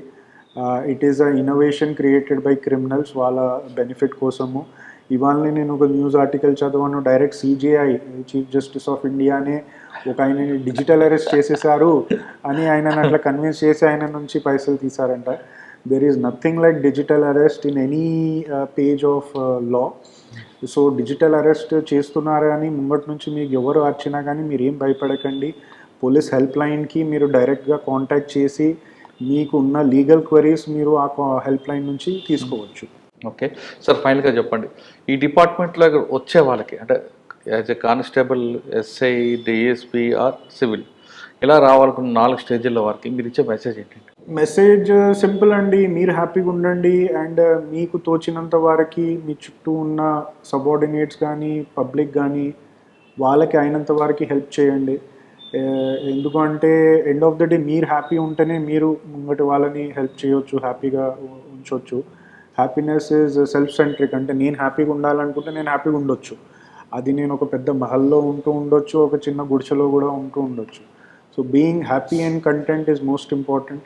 అది మీరు ఫస్ట్ చేసుకోండి. ఎందుకంటే చాలామంది లైఫ్లో ఇవాళ రేపు ఇంత బిజీ లైఫ్లో ఈ లైఫ్లో సొంతంగా హ్యాపీగా ఉండడం అనేది మర్చిపోయారు. They are always stressed and ఇది. సో ఫస్ట్ మనం హ్యాపీగా ఉండాలి, మనం హ్యాపీగా ఉంటూ మన ఫ్యామిలీ, మన దగ్గర ఉన్న వాళ్ళు అండ్ తర్వాత జనరల్ పబ్లిక్కి అయినంత వరకు మనం కొంచెం పాజిటివ్గా కాంట్రిబ్యూట్ చేసుకుంటూ ఉంటే that is what life is. అది ఎనీ రోల్, అది కానిస్టేబుల్ కానివ్వండి, ఐపీఎస్ కానివ్వండి ఆర్ ఈవెన్ ఎనీ. కానీ పోలీస్ డిపార్ట్మెంట్కి వస్తే కొంతమంది కేవలం డబ్బుల కోసం వస్తుంటారు. వస్తాయంటారా డబ్బులు ఇక్కడ? ఉన్నాయండి, డబ్బులు సంపాదించాలని అంటే తప్పు దారులు పట్టుకుంటూ పోలీస్ డిపార్ట్మెంట్లో కూడా డబ్బులు సంపాదించవచ్చు. అది కాకుండా గవర్నమెంట్లో వేరే డిపార్ట్మెంట్స్లో కూడా స్కోప్ ఉంది. అదర్వైజ్ ఈవెన్ నేను విన్నది ఏంటి అంటే కార్పొరేట్లో కూడా ఇలాంటిది ఉన్నాయి అన్నట్టు విన్నాను. సో తప్పు దారి తొక్కాలి అని అంటే ఎక్కడైనా మనము ఇచ్చేయచ్చు. కానీ మనం లాంగ్ టర్మ్గా ఆలోచించి సరే ఇవాళకి నాకు ఈ రోజుకి నేను చేసినందుకు ఇవాళ నాకు బెనిఫిట్ ఉండొచ్చు, బట్ లాంగ్ టర్మ్గా మనకి ఎలాంటి ఇంపాక్ట్ అవుతుంది, మన ఫ్యామిలీ మీద ఎలాంటి ఇంపాక్ట్ ఉంటుంది, మన పేరు మీద ఎలాంటి ఇంపాక్ట్ అనేది అది మనం ఆలోచిస్తూ ఉంటే obviously it is better not to అన్నట్టు మనకు అనిపిస్తుంది. Okay, one more final question అండి, డిపార్ట్మెంట్లోకి రమ్మంటారా వద్దంటారా? తప్పకుండా రావాలండి. ఎందుకంటే నేను యూనిఫామ్ వేసుకున్నాక ఐ రెడ్ ఎ కోట్. ఏంటి అని అంటే all men are born equal, only some get to wear uniform and I'm one among them, hence I'm special అని నేను ఫీల్ అవుతున్నాను. సో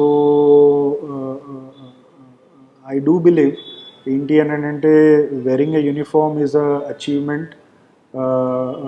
అలాంటిది మీకు దొరుకుతుంది, మీకు కావాలి అంటే తప్పకుండా ప్రయత్నించండి. యూనిఫామ్ వేసుకున్నాక you will always remain a special individual. ఎందుకంటే యూనిఫామ్ వేసుకొని నేను ఎక్కడికి వెళ్ళినా కానీ కూడా I will never be ignored by anyone because I'm wearing a uniform.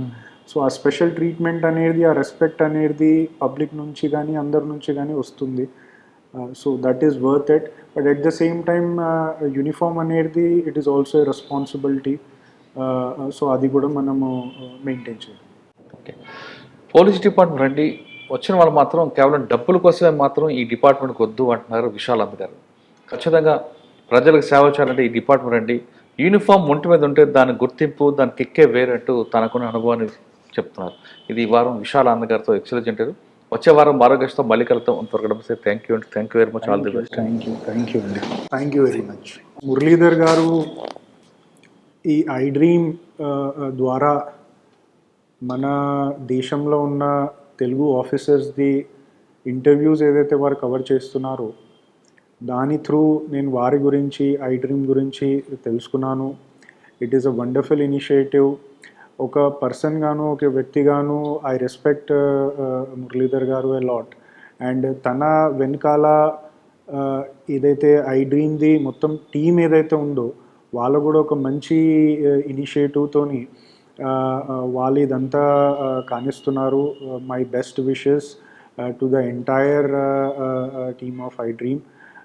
And దీనివల్ల మాలాంటి తెలుగు ఆఫీసర్స్ దేశంలో ఏ మూలలో ఉన్నా కానీ కూడా వాళ్ళని మన తెలుగు సమాజానికి దగ్గరగా చేయడానికి ఏదైతే ప్రయత్నం చేస్తున్నారో దానికి నేను వాళ్ళ టీంకి థ్యాంక్ యూ చెప్తున్నాను. And for more videos, Please subscribe to iDream. Please subscribe to iDream. Please subscribe iDream. And please subscribe to iDream. For more videos, subscribe to iDream. please like, share and subscribe to the channel. Congratulations, iDream. Subscribe to iDream. Subscribe to iDream. So subscribe to iDream Media. iDream ki iDream team andarki huge congratulations. Please subscribe iDream Media. Please subscribe to iDream. Subscribe iDream. Please subscribe to iDream. I dream అంటే నా కళల channel subscribe చేసుకున్న నోరు తిరుగుతలేదు. మీరైతే గంట గుర్తు కొట్టండి. For more such videos, please subscribe to iDream. Subscribe to iDream. Please subscribe to iDream. Please subscribe iDream Media. Please do subscribe to iDream. Please subscribe to iDream Media. For best entertainment and information, please subscribe iDream. And don't forget to subscribe to iDream.